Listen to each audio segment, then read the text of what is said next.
Very good, brother. Namaste to everybody. Jeremy, brother, you look really blue today, man. I hope you're good. I hope you're well. It's your camera light. It's funky, man. You look like you're in a discotheque. Sorry I kept you waiting. No I worries. actually just lost track of time. I was sitting here for like 45 minutes and I started finding this fake shamanic teacher and I was Oh, really? making clips. I wanted to show it on here. I might be able to. Where did Who you is go? it? No. It's called Shaman's Tent. Okay. Because I wanted to find some of these so-called people who are out there like teach shamanic courses and stuff and clip them on here so that people can get an idea of the kind of toilet water that's being sold on the drinking water market, you know? Okay. And just the blurbs that they make, like make a couple of clips of the blurbs and like point out, like, just look what the guy's saying. Like, come on, you know? It's like, you need a bottle, you need a toilet. You scoop the water from the toilet. Never flush your toilet. It changes the flavor. You know, it's metaphorically what they're saying. How you guys doing? Namaste to everybody in the chat. I hope you guys are thriving, well, happy, and doing better than just good. Who we got here? We've got the Star. We've got Howard. We've got Gaz. We've got well,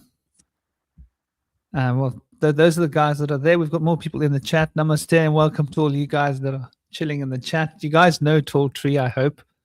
TallTree is really cool. We love TallTree. He's going to start a YouTube channel soon where he's going to be showing his martial arts weapon skills. Am I right?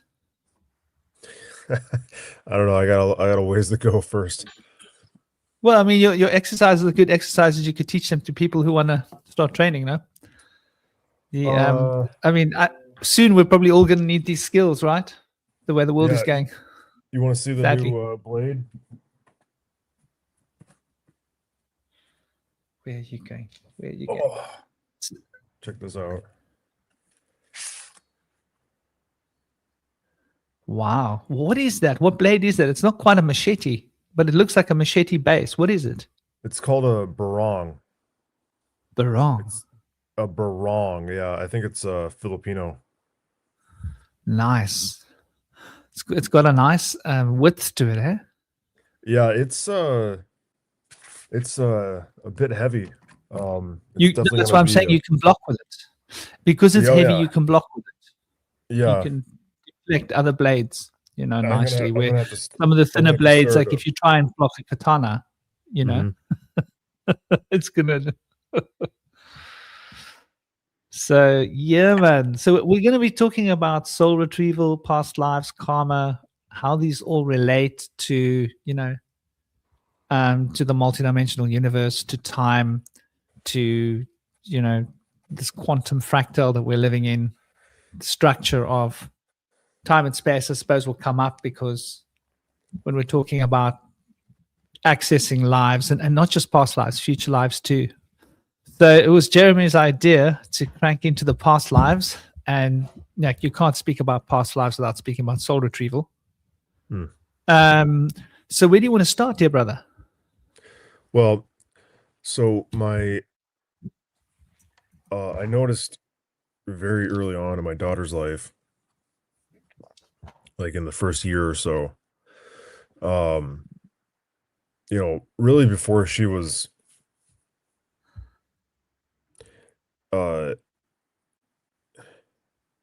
well, we didn't really show her like we didn't really show her like a lot of TV. Like there was like one or two like animated shows that we would let her, you know, kind of watch. But they were like fantasy, you know, and they didn't have really any modern technology at all. And like many times she would pantomime speaking on a corded phone. And oh, my freaking camera went out. Can you still hear me?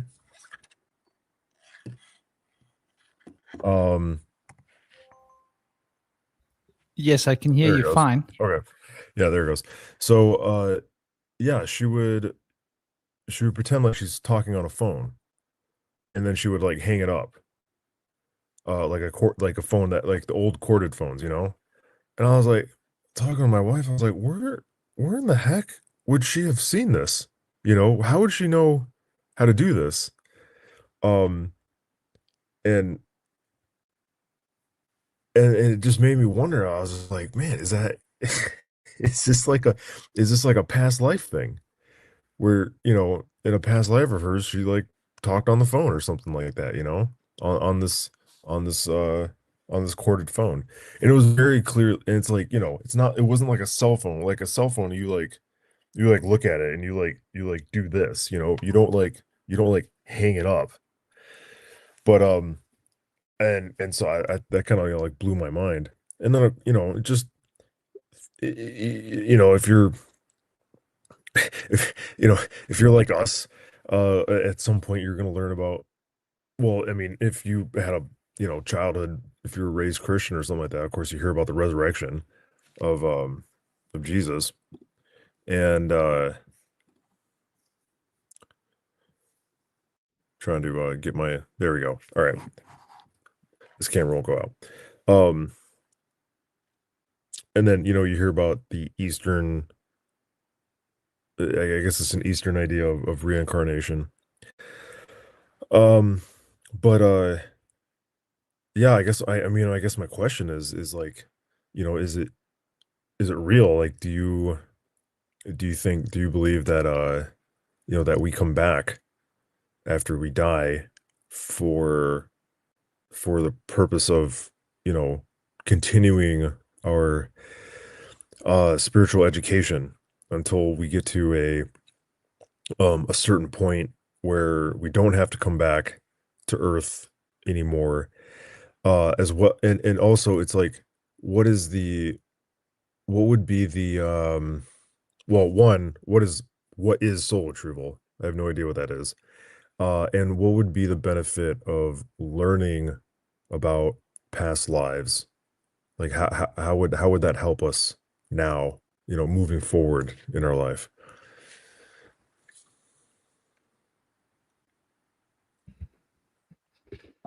Well, I'll start with the past lives story, and then we'll get on to soul retrieval in a few minutes.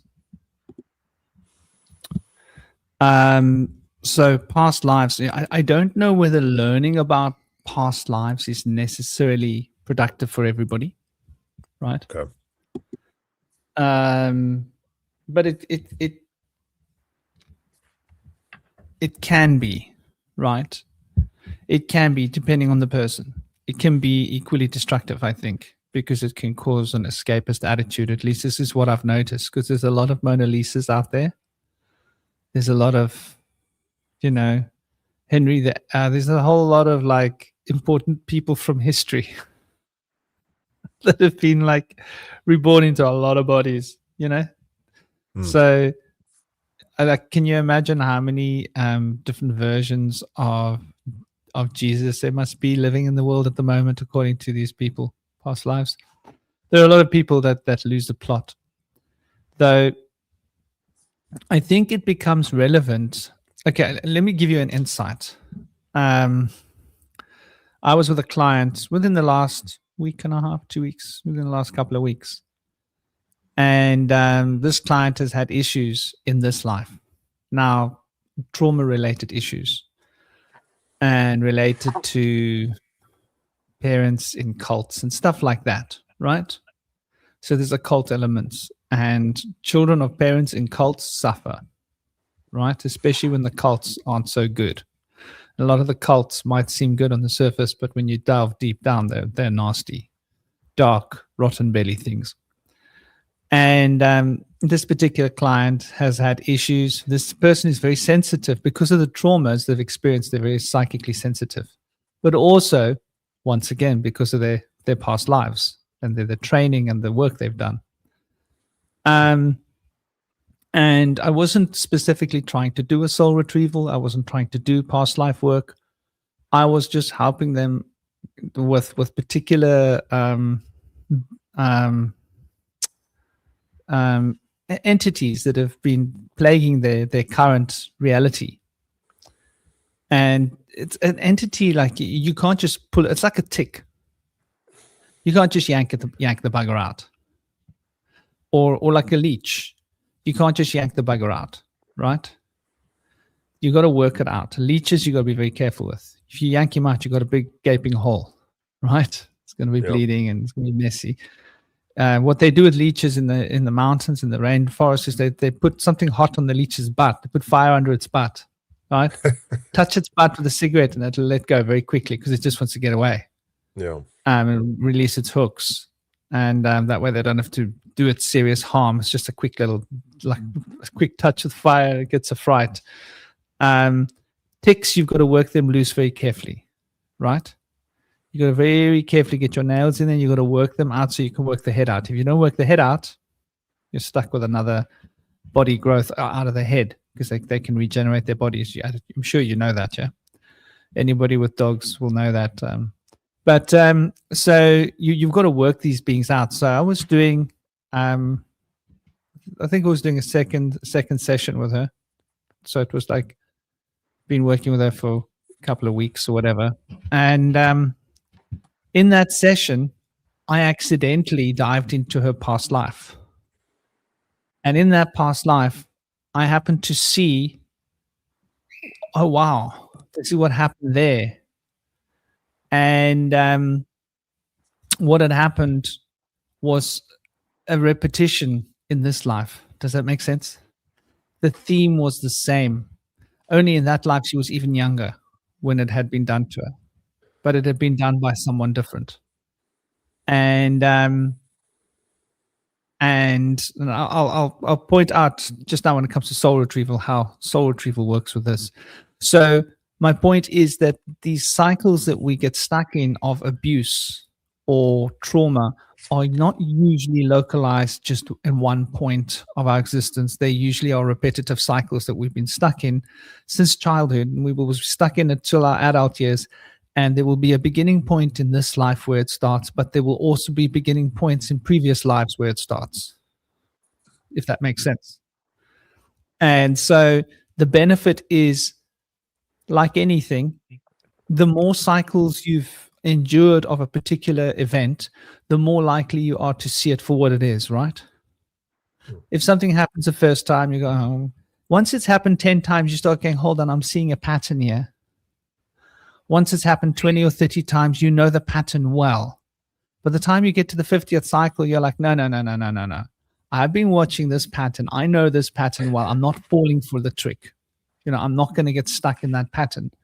So you're more likely to be able to exit the pattern if you have more experience of the pattern. So if there's a pattern in this life that's plaguing one, and one can recognize that that pattern isn't just from this life, but it actually has starting points in other lives, then one becomes so well acquainted to understanding the habituality and the dynamics and mechanics of that pattern that one is more likely to be able to find a get out clause. Does that make sense? So that's the only place where it's a benefit. But it's a double-edged sword because you could suddenly think that you're Mussolini.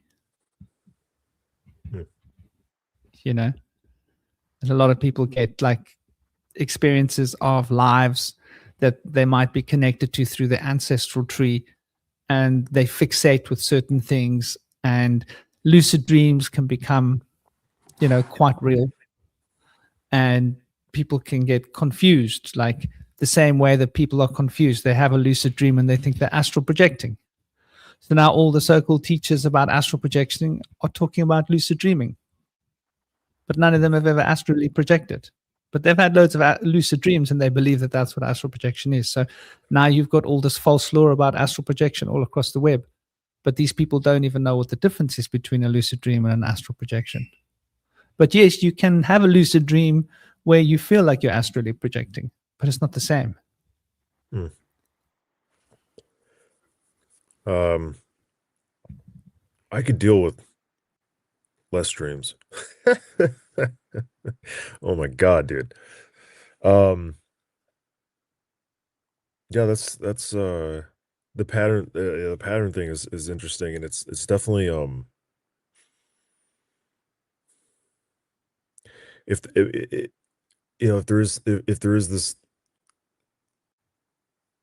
this thing that, or if there are these, you know, these cycles of lives, um, it definitely makes sense. The pattern recognition makes sense to me, especially when I think about my own life and about how frustrating it can be, or it is, uh, when I recognize that I have when I recognize that I've once again got stuck in a pattern groove and failed to recognize it and make the decision and then carry out the action that would have um taken me out of it. But I think I hope uh I hope that at least the recognition of the patterns is doing something helpful um for future lives.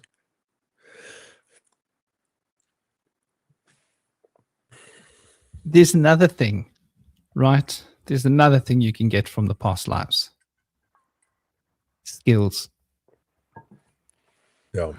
You can literally absorb skills. And I'm not speaking theoretically. And I'm sure there's a lot of people that have done it. But I relived a life, I don't know how many times when I was a child, and it was the same life, like a loop. Mm. Every single night, I close my eyes, go to sleep, and I'd relive this life. And it was like when I told my dad about it, he was concerned because I had a name for my horse, I had a name for my sword. All the characters in the dream were the same. I'd tell him every day it's the same story. And then I'd go into depth and like details about particular people in the story. And then I'd tell him again that I was unalived and how I was unalived. And my dad started getting really concerned about this. And he used to ask me, like, did you have that dream again? I was like, yes, Dad. And I used to tell him, I'm a big man in my dream, Daddy. I'm a big man, right? And in the dream, I'm a samurai, right? The same story over and over again. And how I passed away, I have a scar in that place today. I have a scar on the exact point where the blade entered my body. What are the odds of that? And that's like, that's, I think that's common from what I've heard. This is not unusual. And once I went to so my dad taught me to box when I was young. And I could generate incredible amount of power with a punch. And I didn't think anything of it. Right. And, I was bullied when I was a kid, and I let go with one of the punches, and like I hospitalized a kid when I was like 9, 10. Didn't think anything of it. I thought while I was up in the air, I was doing a flying punch, because he was much bigger than me. And then when I started training in martial arts, because of that, they wanted to kick me out of the school. So I went to a judo class, one class. Now I've got like a high grade in judo because my judo sensei believed that I had been taught some classical form of judo, and he wanted to meet my master. And I told him I didn't have one. He started harassing me for like months and months and months. I had to complain. I had to get my mom to come to complain to the headmaster to ask him to leave me alone. He kept coming to me saying, I really want to meet your master. I've never seen that kind of judo before in my life. I've only read about it. And I went to one class, and it was a grading, and I was grading with a boy who was like 3 years older than me. He was like 3 years older than me. He had been training for like 6 years. He was a provincial, whatever. He was the best. He was senior grade. He'd been training for like 5 years, I think, 5, 6 years. And I threw him around like he was like a kid. And I didn't think anything of it. So this guy harassed me. He said he can turn me into a world champion. I didn't think anything of it. Then I went to train in karate, and I didn't think anything of it, that I was like the best.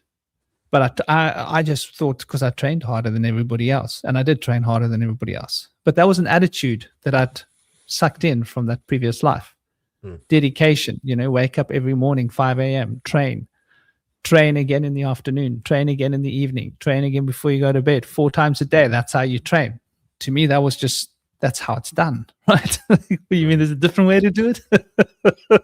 And then all day walk around being conscious of every person around me and people behind me and feeling their key. And I just thought it was normal that everybody could do it. And at times, there was one time when we were messing around, and a boy he must have weighed quite a bit more than me, a bigger boy. He lost his temper because we were tickling him, and he came at me swinging and punching at me, and I stepped back, and then I hit him, and he took airborne for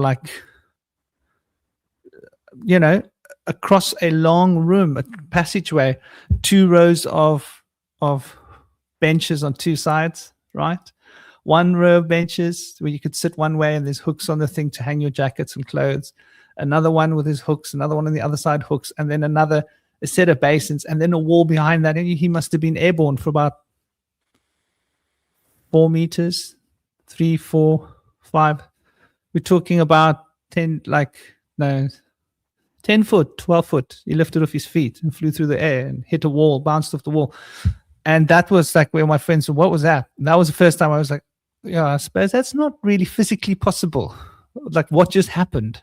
I did feel an electrical jolt go through my arm. So I was just able to just channel key. It was just djembe. I never learned to play djembe.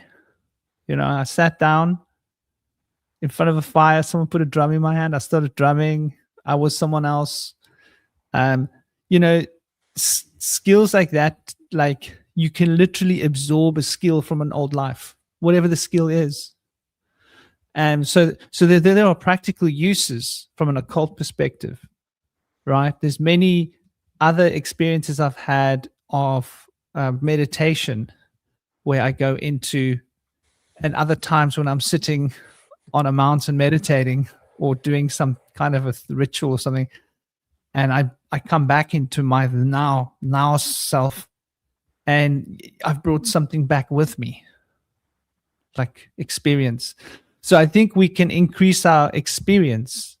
Like, imagine you go back, you're training in your meditation, you go back to a time when you lived in China and you were a Shaolin monk. And now you remember some of that training unconsciously and you bring it back now. Imagine. And then without knowing how you do it, you somehow it becomes a part of you implement it. It's not unlikely. See, that's the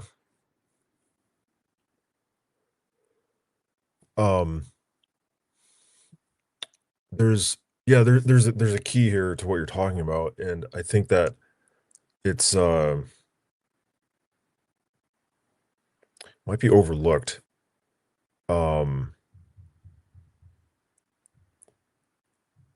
And that's doing retrieving or strengthening skills that you already have with the techniques of meditation and possibly even drug use.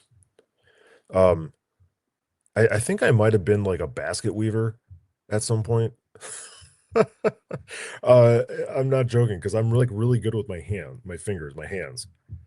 I went to a long time ago. I was hanging out in Montana, and I was at this woman's house, and she made leather belts,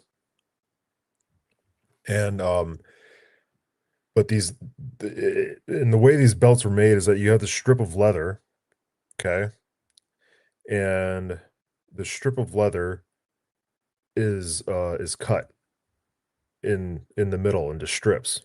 So it's all one piece, but there are these slits in the middle. And then there's a way to weave this piece of leather to where the strips on the inside are woven together. It's very interesting. And I was like, oh, I want to learn that. And so she gave me this short piece of leather with the cuts in them. and she hadn't done it in a long time.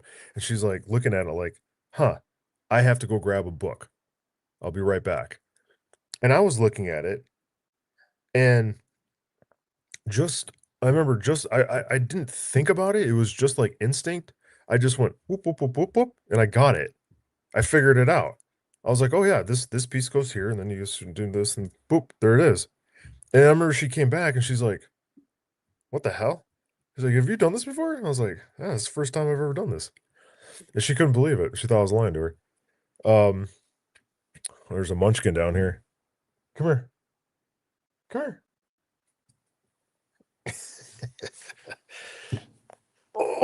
Say hi. Hello. Hello. Um, but yeah, I don't think like I'm very martially oriented in this life in a lot of ways. Not too intensely. Like I was never like I was in the Marines, but then you know I got out and did other stuff. I pursued creative pursuits with my photography and things like that. Um, but I think honestly I think that that stuff like you know the shooting and the swords and all that sort of stuff is more of just a vibe of the times. But so what is soul retrieval specifically? Let's talk about that.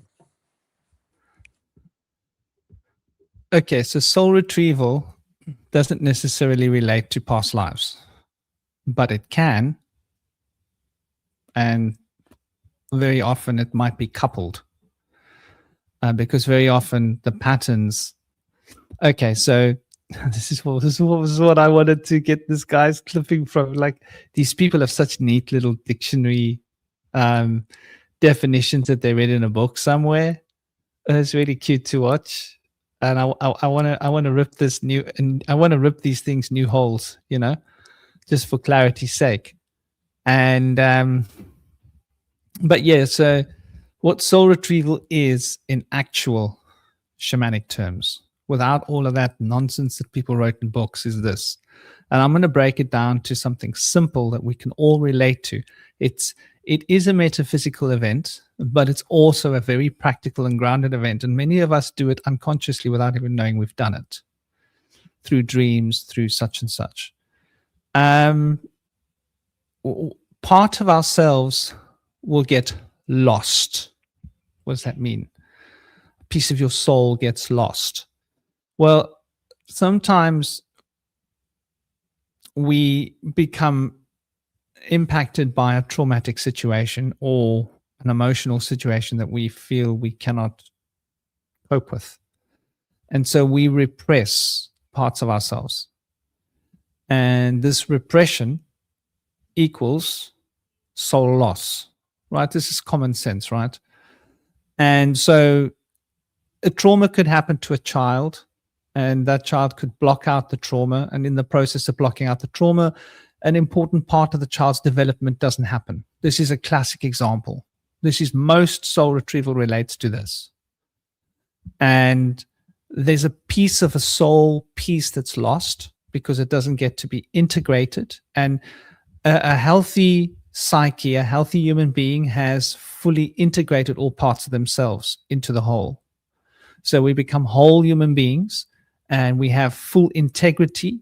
And that integrity is a result of integrating all of our experiences and integrating all of the parts of ourselves, the parts of our psyche into a single coherent working model. And that model operates with a sense of harmony, and the harmony of the operation of that model we could speak of as being a healthy persona or a healthy ego. Okay. Now we lose parts of ourselves through trauma. It could be related to occult means. For example, people that have been in SRI cults would have soul loss, but there would be a lot of repression. There would be you can actually gauge how much soul loss you have quite easily by checking the records. pump up the jam, pump it up. You can win a battle you never fought just by checking the records before. Remember that old track?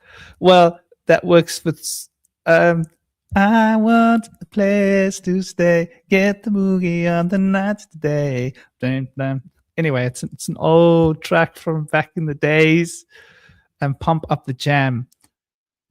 There was actually a really good martial arts film called The Perfect Weapon, and I think they used that track in that martial arts. It's Kempo, multiple strike techniques. Very, very interesting fighting style. But I spent a lot of time working on those multiple strike techniques because I think they're quite useful. Boxers do it, but you can like upgrade it, 6, 7, 8 strikes a second. It doesn't give people much time to do much, So, so that checking the records involves being able to go back in your memory. And the more coherent your line of memory is, the more integrated you are with all parts of your life. If there's parts of your childhood that you just can't remember at all, that's normally a little bit of a black hole. Maybe there's something that happened, and it doesn't have to be extremely traumatic. It could just be a child going to school, not being accepted by other kids, feeling bad because they couldn't adjust to school, or feeling bad within their social circle. They could have had issues where they were jealous of a sibling at home and their parents didn't know how to deal with them. And so they, instead of facing the emotional conflicts within themselves, they just pushed it out of the way. Maybe their parents wanted them to repress it and tried to distract them into other things. It could be more subtle. It could be heavy trauma-based. It doesn't need to be heavy trauma-based, though it usually is. And so we cover up parts of ourselves, and no matter what we do, we can't retrieve those parts of ourselves. And that's like a piece of ourselves that's been lost. And we are the subtotal of all of our experience, as well as the subtotal of our genetic makeup, which is our ancestral experience as well. So very often, when we have these situations happening in this life, they can peg into other lives. So soul retrieval is when we actually go to retrieve these experiences. And in the process of retrieving these experiences, we are retrieving energy, self-worth, self-empowerment, self-recognition, self-love. All of these qualities are part of it. From a shamanic perspective, it would involve sort of falling into a trance, into the underworld, and discovering a part. It could be yourself, or if it's with a client, like I was talking about a particular situation with a client. I wasn't specifically trying to do a soul retrieval, but that's where the ancestors, they threw me there like, dish, look at this, and I didn't have a choice. This is what's happening. And you could have an experience of somebody when they're younger, a child version of them, and then there'll be an animal, right? And you bring this animal back with you. Does that make sense? And that is a part of them. That's a part of their soul. It's a particular quality of my soul that I've left repressed in my childhood because I couldn't bring it out. And you bring that part back, and then that part will be reintegrated. It takes time. There's a process involved, but it will be like starting the spark that starts a fire. That's what soul retrieval is. Then the spark catches on fire, and then the fire starts, and that fire represents the reintegrating of those emotional experiences, the memories, and what that animal's holds, what that guide holds for oneself.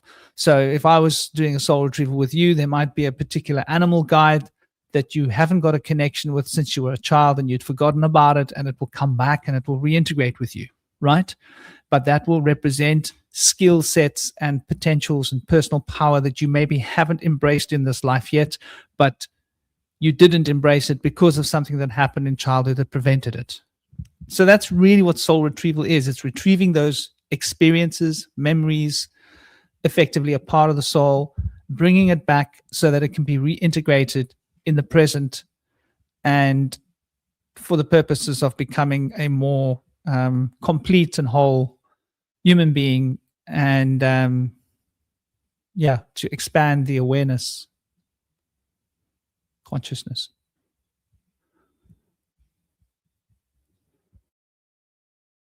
In our modern era, just by the way that, you know, um, we live our lives. I mean, I'm in America, it's a first world nation. Um, and the context is that, like, I, like a lot of the way things are, the systems, down to um the materials things are made out of, the way things are constructed, our clothing choices and food and all that. It's all very, like, uh anti-human. Um and I'm wondering if there's like this uh dehumanization effect that that makes us forget ourselves, maybe from a very early age. And we kind of forget what it means to what it means to be a fully integrated human in this life. Um and like, this it kind of seems like um we all need soul retrieval, because bits and pieces of ourselves have just, been taken away from us throughout our lives, simply by just living our lives.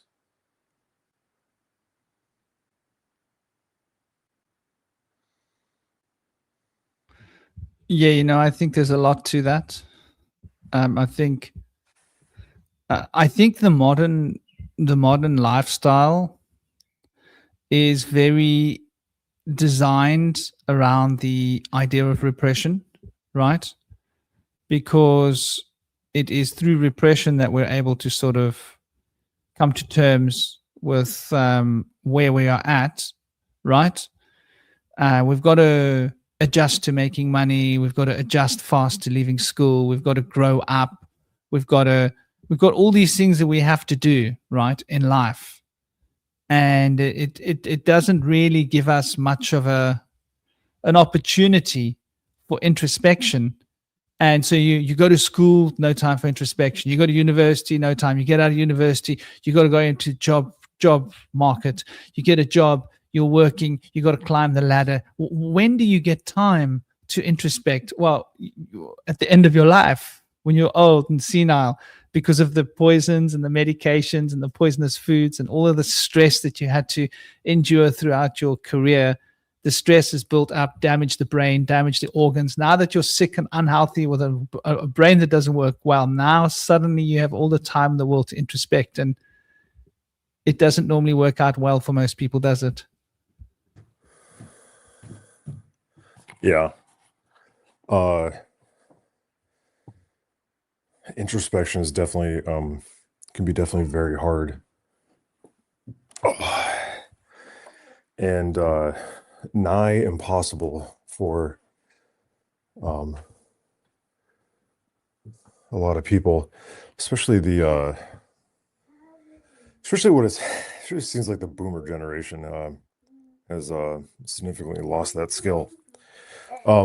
So before we move on to what's going to be our last topic here, which is karma, I was wondering if you could help us understand maybe a visual or individual technique to do our own soul retrieval on our own. Is it just simply meditation, or what else can we do on our own to help us along that way? That's a good question. Um, I think Jungian work And I think Howard was talking about this. Maybe Tom Rue and Howard were actually talking about it here. I've got a comment. And they speak about, some of Gurdjieff's work about soul remembering, right? This is on the road towards soul retrieval.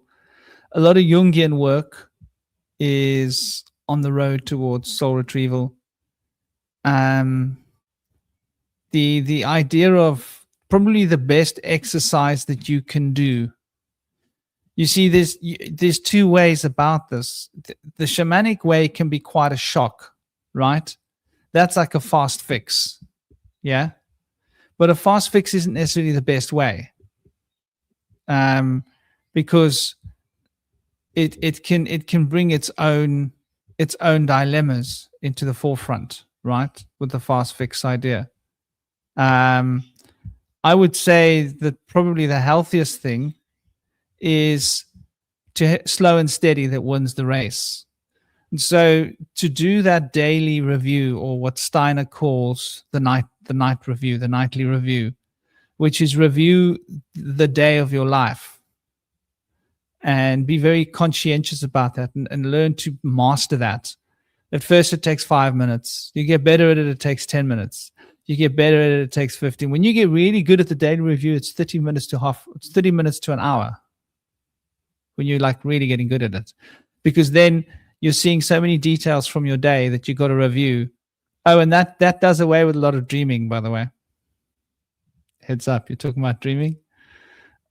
Because if you've reviewed all of the contents of your day, then your unconscious doesn't have to work it out. So you're actually more likely to go into a deep delta sleep. And the deep sleep is like, 1 to 4 hertz brain algorithms. And there's different levels of sleep. And you're experiencing like the REM at a higher level of brain activity, like 6, 7 hertz. So between 6 and 7 hertz, you can go down to 1 hertz or less than 1 hertz, right?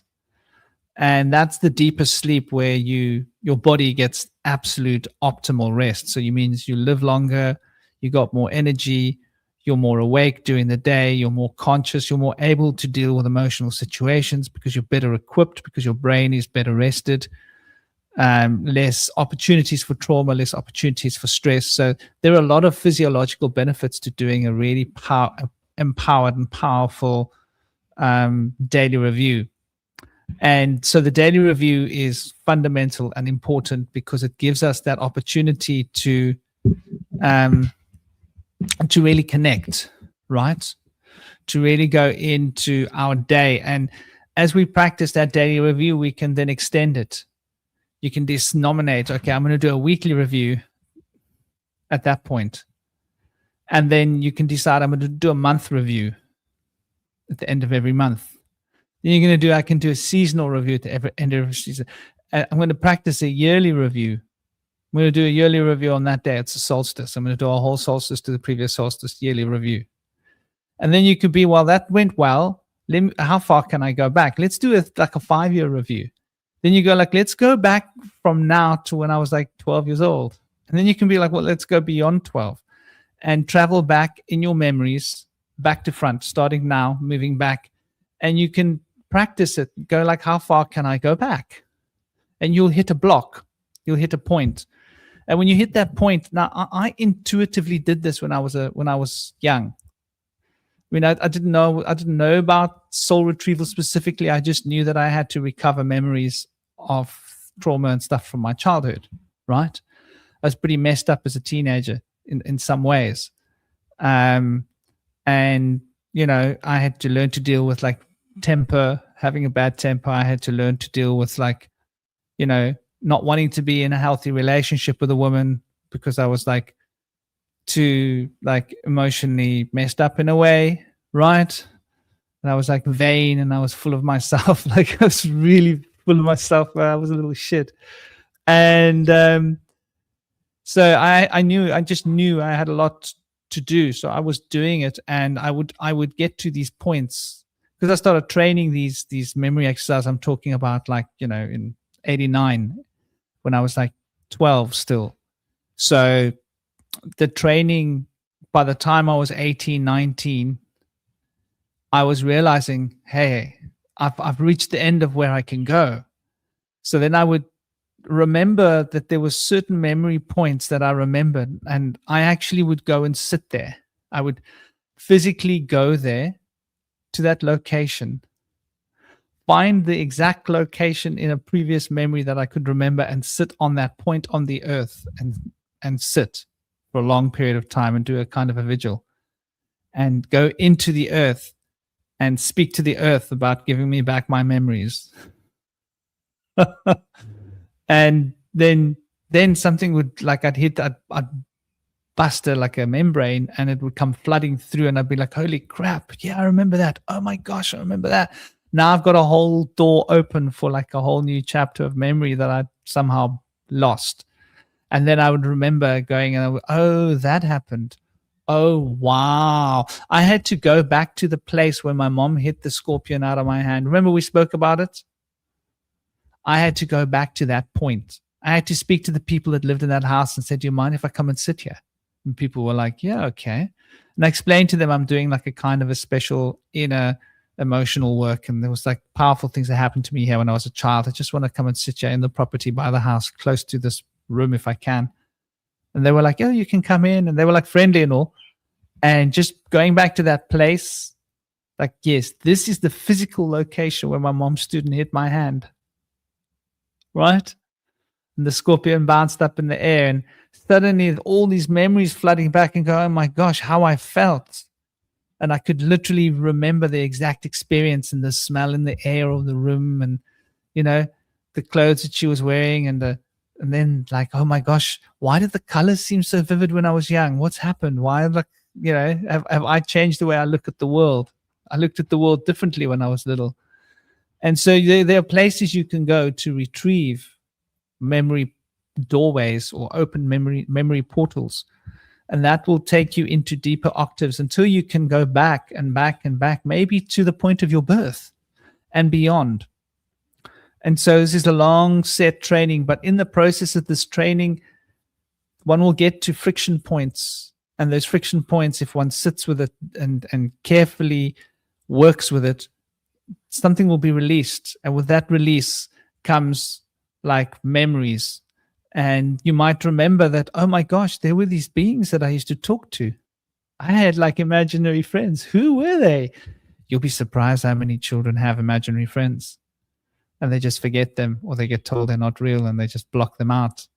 And so there's an opportunity there for many, many people to connect with their guides as well. So there can be some very profoundly deep healing and deep shamanic connections happening through a simple practice of remembering your day. And as you expand upon that, it becomes a very profound work. Like, I cannot recommend it enough. People should spend decades on this work.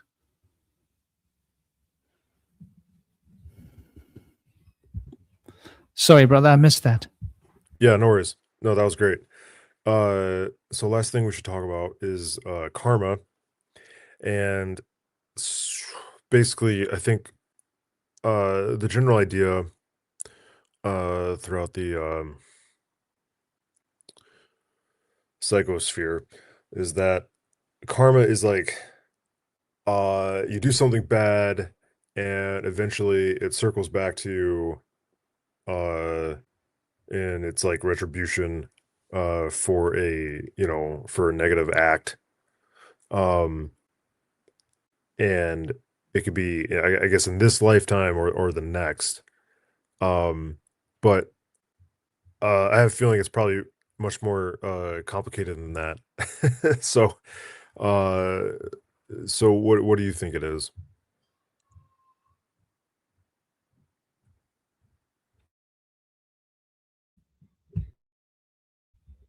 Karma is, I like to think of it as a badge.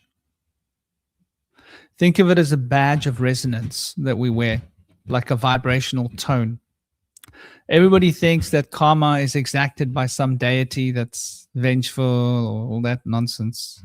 That's Westerners trying to implement Western religious conditioning onto an Eastern concept. The concept of karma is that, okay, let's look at the word, the meaning of the word, karma.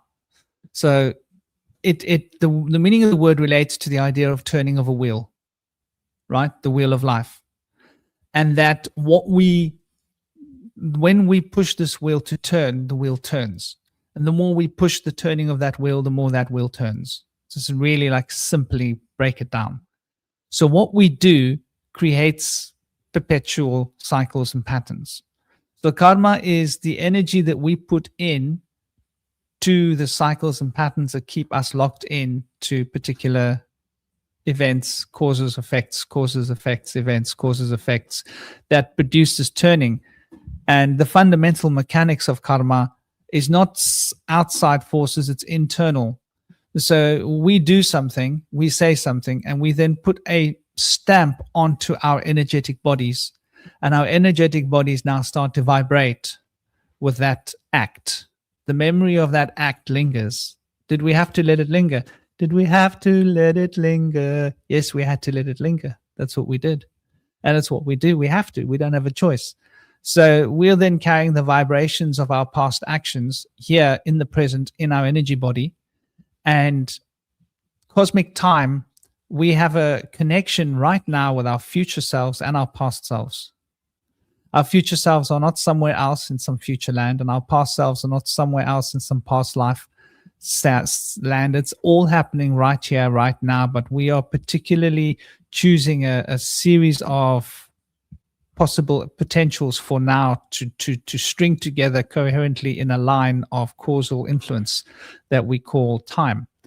Though right here, right now is the future, right now, right here is the past. So from a shamanic perspective, we can engage with our futures and past selves because this fractal of time, the fractal nature of experience is all here. People don't realize that the 3 dimensions of time, the 3 dimensions of space, which define the cube, right, has one extra dimension. The 4th dimension of a cube is the movement from the outside to the inside. See? So the 1 dimension is length, breadth, and depth. The other dimension is from the outside to the inside. That is the 4th dimension. And that 4th dimension is time. And that is why the Saturn cube has the connotations of time. So this means that we are now carrying the vibrations that tune the future and the past into a harmonic field of resonance that we're carrying right here, right now. So when we do actions, we imprint it upon our energy bodies. Our astral body is then continuing the upload of the etheric body into the causal spiritual body, which is then changing its nature in accordance with our choices and our actions in order to vibrate back down the astral body in perfect synchronicity of the upload of the etheric. So we are downloading the astral, uploading the etheric like a computer, and what we upload affects what we download, just the same way that what we download affects what we upload. So past lives we are downloading, future lives we are uploading, right? We're uploading our future and we're downloading our past. Right now is a conduit between those 2 loading energetic spectrums. And so we at the center of this wheel turn this wheel between the upload and the download. And based upon the frequency that we've got within our own hearts, the nature of that wheel's turning is cycled. And so what we do becomes the color of that wheel. And this is sort of like what karma is. We carry it around in our heart. Animals react to the frequency that we're carrying based upon this karma we're holding. Karma is something we hold. It's not something out there that's remembered by some cosmic intelligence. We are holding it in our energy body right now. And everywhere we go, we are vibrating with that karma. And every person we meet is reacting to it. Every animal, every circumstance, the very laws of nature that are alive, the very earth beneath our feet that's alive is reacting to this vibratory frequency that we are putting out and receiving, which is being tuned and retexturized by our karmic vibrational field that we are holding.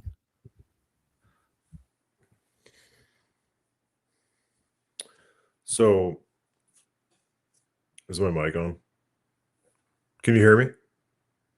Oh, uh, so I guess I'll phrase it this way. So how do you heal negative karma? Is it simply just by being like, oh, that was probably not so good, and I'm going to consciously make better decisions in the future? Yeah, Redemption. redemption. Is that what every religion's about? Is it? Well, I mean, isn't it? The Vedic story is working off karma, right? The Christian story is being forgiven for your sins, right? And somewhere between working off your karma and being given for your sins, it's all really the same story. It's about the journey of redemption. And the journey of redemption is the process of soul retrieval as well. So it's a shamanic element to it, in order to bring back all of the parts of who I am now so that I can be the perfect, wholesome, healthy version of who I am, rather than this broken, scattered being that I've become based upon the challenges in life that I have been injured by through my own choices of how to process or not process those circumstances.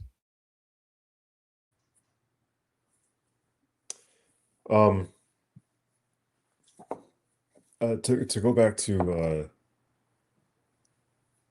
the the life review, right?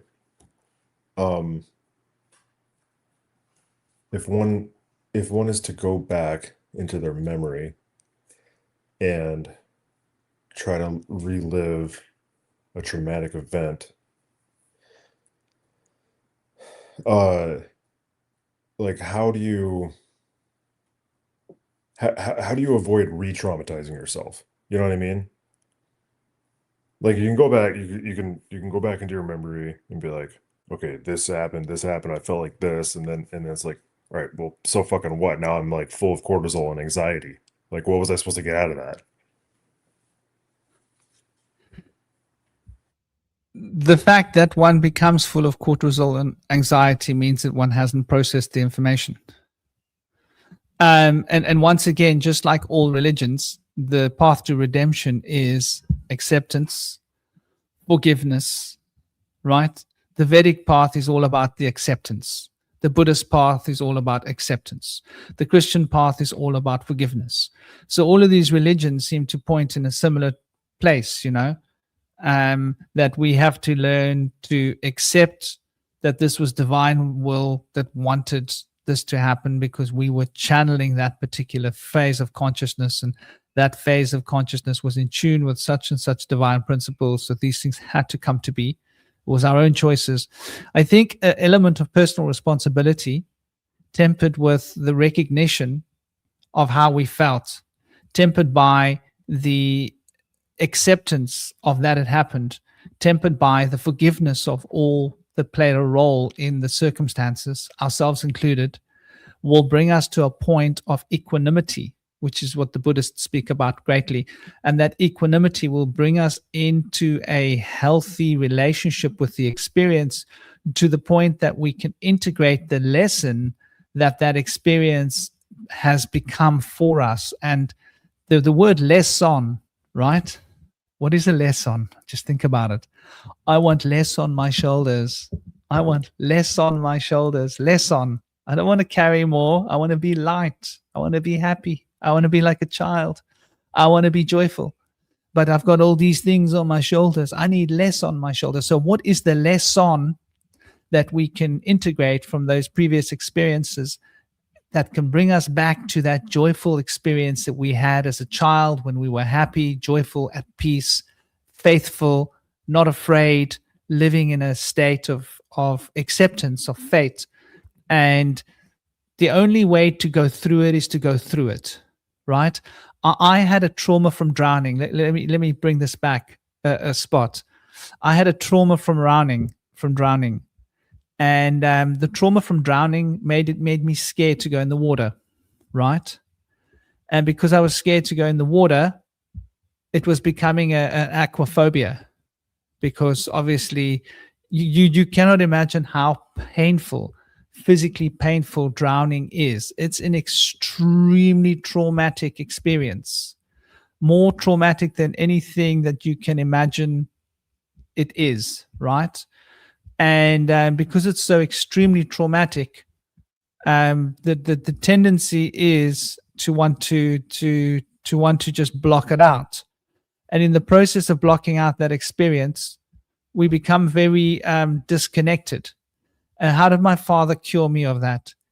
He picked me up and he threw me into deep water. And I had to face my fear. It was terrible. It was traumatic. I was facing the fear all again. And then he came to me and he said, don't worry, I'm here with you. I'm going to keep you safe. And suddenly I felt, okay, I can rely on my dad. He's cool. And my dad said to me, you don't have to be scared. All you got to do is remember the water is not your enemy, it's your friend. You just got to work with it. Don't work against it, work with it. And he taught me to understand, oh, that's how you do this.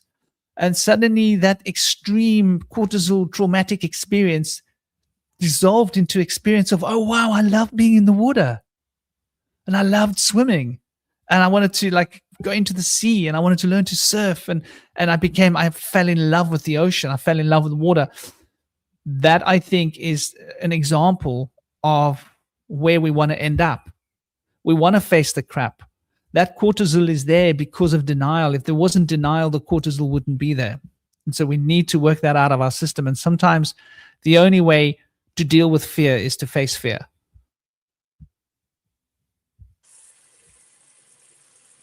For sure. And seems like shamans are particularly good at facing fears. If I've learned anything from your life. Yeah, I think like fear defines our disconnection from the psychic realm. And so maybe if we're going into the psychic realm, we're going to have to face a certain amount of fear in order to awaken those impressions. Yeah. All right, man. I think we should wrap it up here. And I appreciate you talking to me about all this stuff. Hopefully our audience gained something out of it. I certainly did.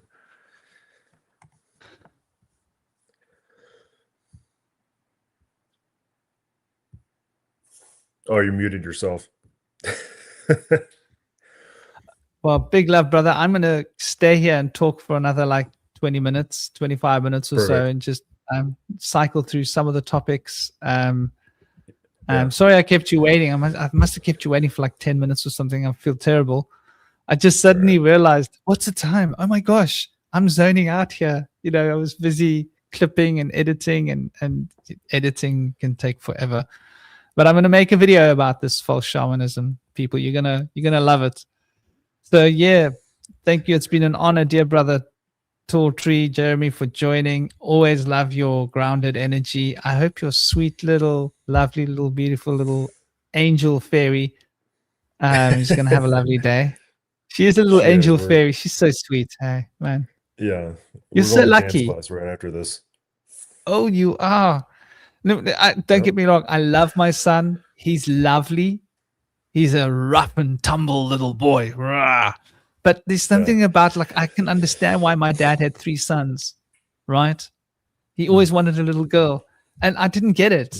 Now I see it. Like, oh, I get it. Little girls with their daddies, of course.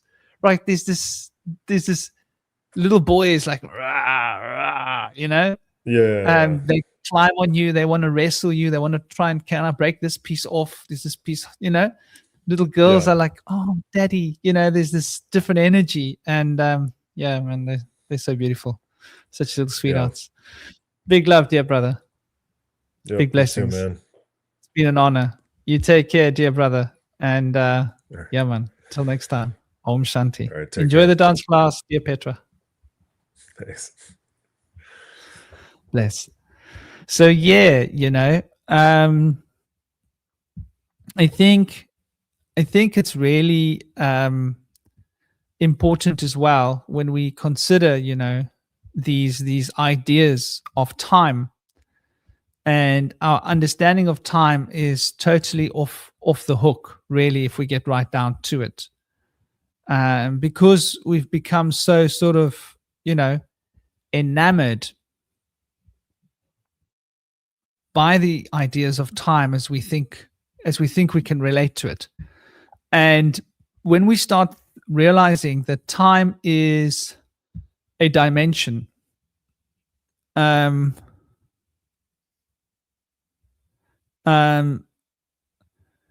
we start realizing, yeah, dear Howard brother, I don't know how long Franklin is going on for, but you got to go soon, I take it. Yeah, man, I understand. I hope you guys are all enjoying. I hope you guys are here. Hey, Systematic, you're there. Oh, I did send you a message, by the way, Systematic. I don't know if you saw it. I hope I sent it to the right account.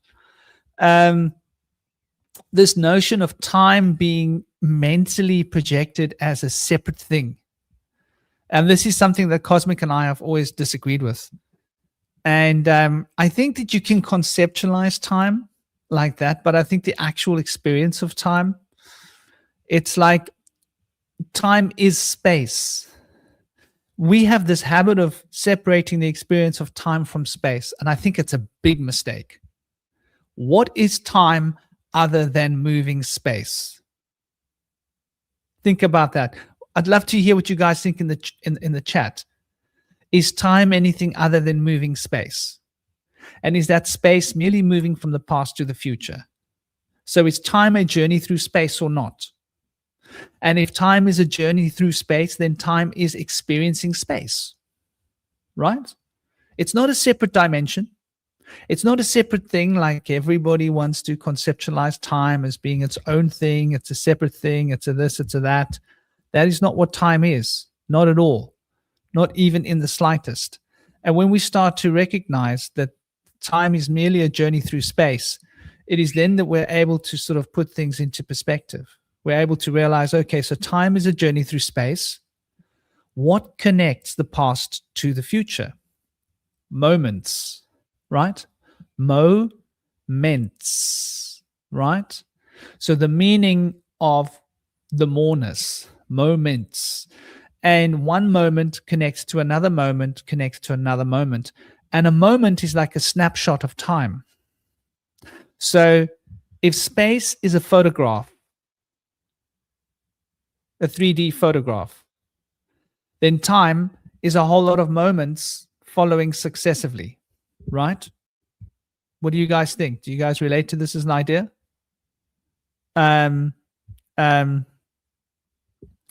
So space is the energy generated of existence, and time is a journey through that field of energy, right? And that field of energy is modulating and shifting and changing. And so you've got one crystallized point of space, another crystallized point of space, another crystallized point of space. And when you move from one crystallized point of space to another, to another, to another, to another, you're moving through time. So time is this mobile experience of space. So to consider time as being separate to space, I think is a serious confusion that we create for our brains that disconnects us from experiencing what time really is. Because then when we notice that we enter into altered states of consciousness, like into the etheric field, into the astral field, we notice that we move through these segments of time in different speeds.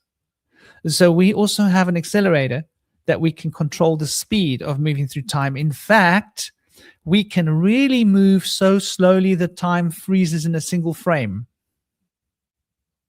You're driving a car, you're about to have an accident, time freezes into a single frame.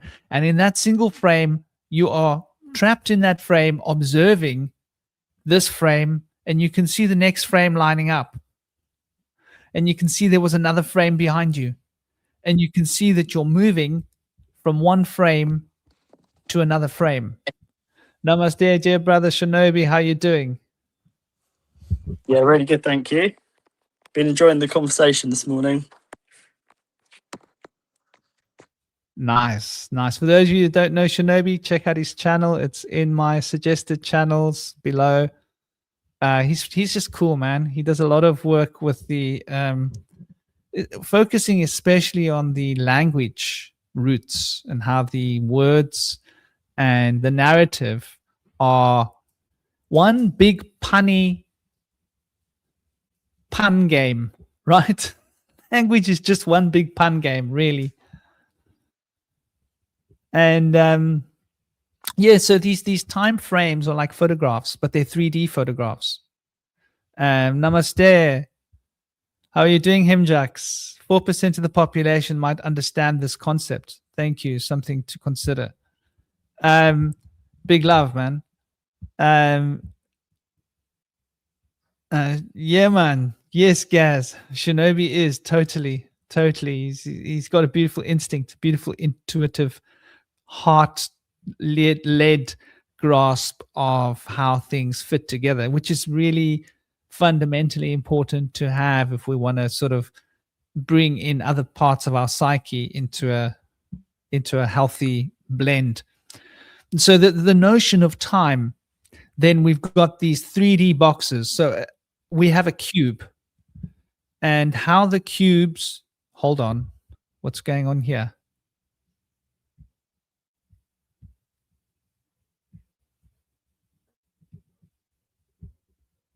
Okay, something weird just happened there. TallTree and Shinobi switched. So we're moving through this field of time, which is like different 3D. So you can imagine a cube and the cube of space, right? But if you move inside to the center of that cube, what happens? You're inside a different cube. And if you move inside that cube, you're inside a different cube. And if you move inside that cube, you're inside a different cube. And that journey in through the center of that cube is the journey into Saturn. From an occult perspective, that is the journey of time. Time is moving into a centralized point and it's compressing. Time has got compression. It's got pressure. It's pushing you into a single point of that's what can happen. Now, why I say that time exists everywhere now, why we're in a fractal multidimensional time zone, is that we are in a zone where there's an almost infinite number of cubes, and that at any point we can be shifting into a cube that is in resonance vibrationally with the cube that we are in now. So if we change the frequency of our cube now, we change the cube that's going to fit into this cube later, because there are rules to time. Namaste, Neil. How are you doing? Exactly, Neil. Exactly. It's what I was talking about. When you're in an accident, or when your life is often on the line, this is my experience. Whenever you are close to not being alive, that happens. Time stops, and you are literally in a frozen segment of one moment. It's a very strange experience. And you can literally see the next time segment. It's in front of you, but you aren't there yet. And if you like stop and watch, you can see there's different segments following that segment off into the future, and you notice there's other time segments behind you. And it's a very weird experience. But it gives you that insight into, wow, so time isn't this outside separate force. It's right here. We're experiencing it right through the space. So time is how the space sort of evolves, moves forward.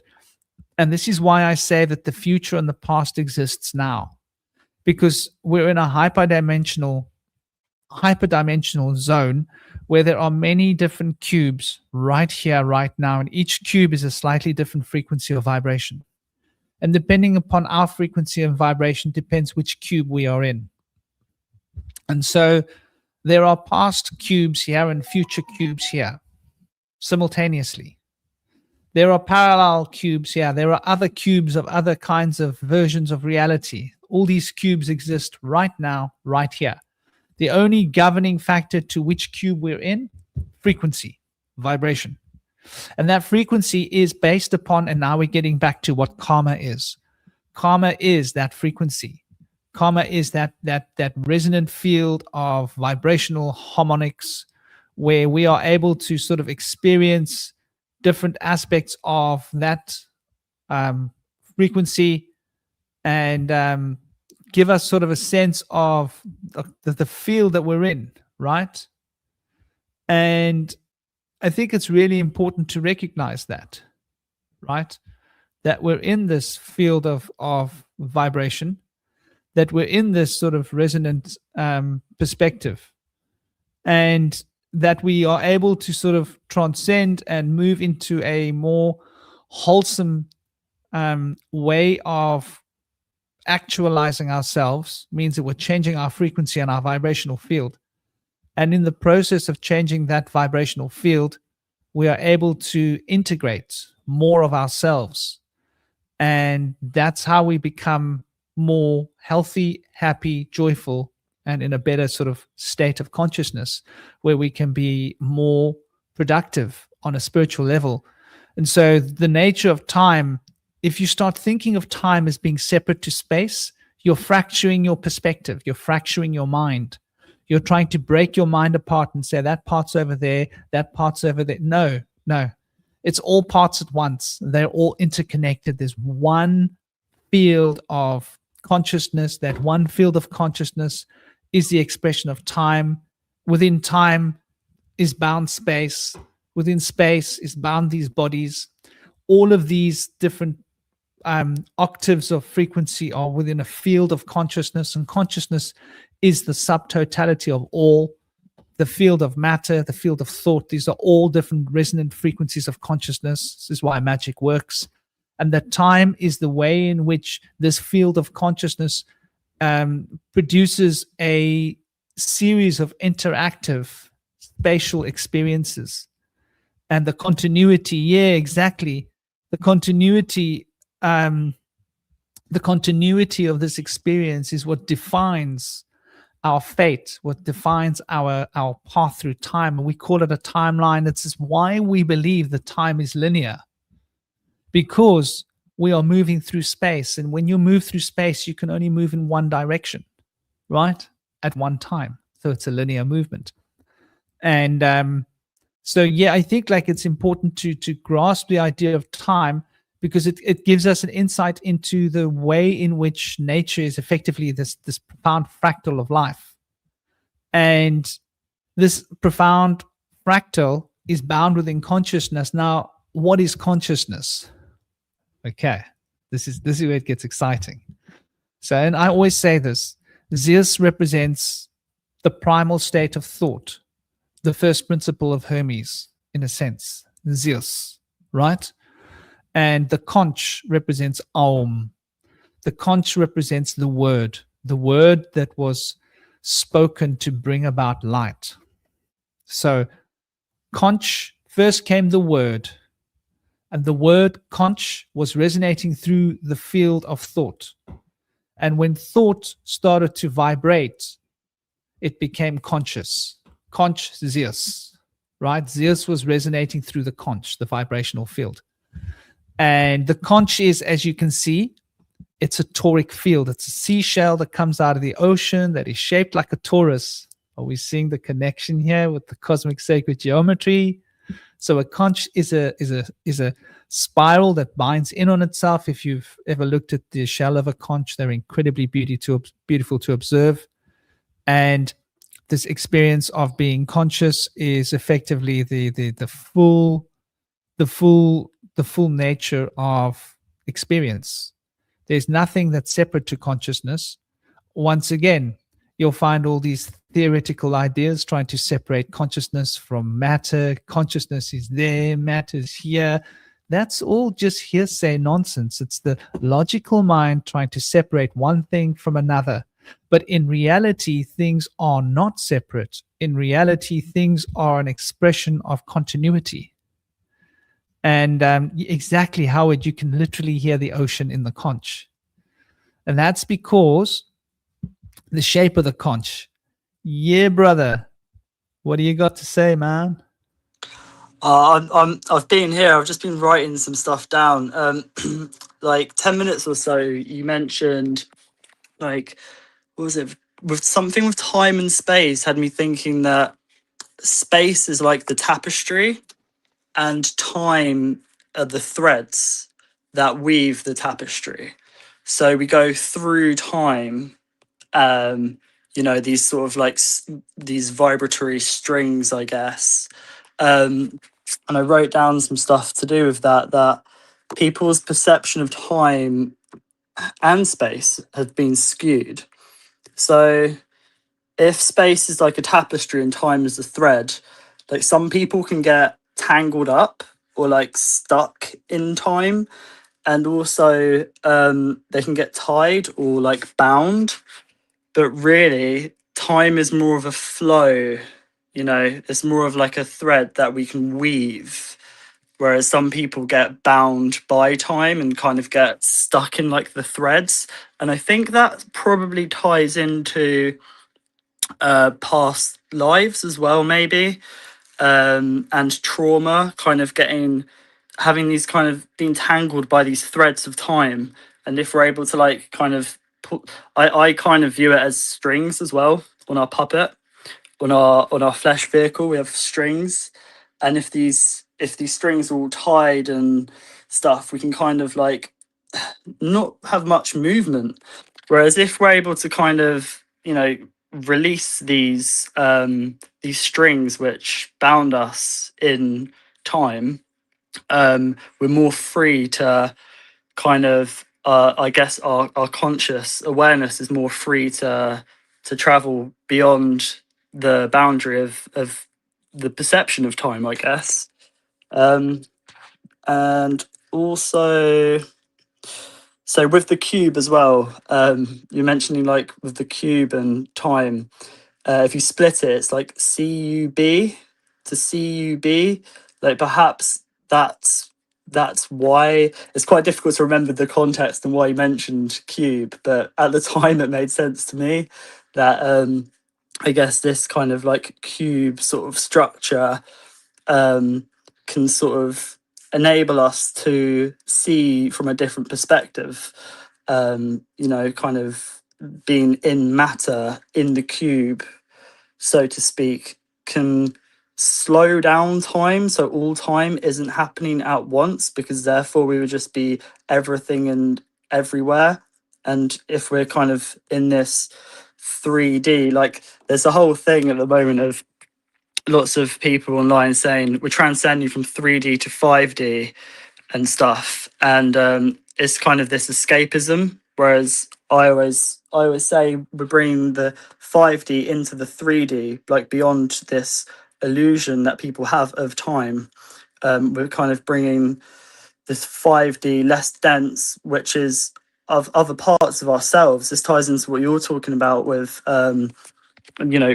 past lives and karma and stuff, that we can kind of bring this more lighter part of us through time into 3D, and therefore the 3D will become more like the 5D, just less dense. But we need to use time and understand what time is and not demonize it to do that. And also with timelines as well, that's not a great word, is it? I think you mentioned that. Like, timeline is the better word, like lime instead of line, because you have the liminal space, the in between, and liminal, the lime in all. So maybe let's call it time limes instead of timelines from now on. I'm gonna turn my camera off, but I am here, by the way. I'll turn it on every so often, but I'm at work, so yeah.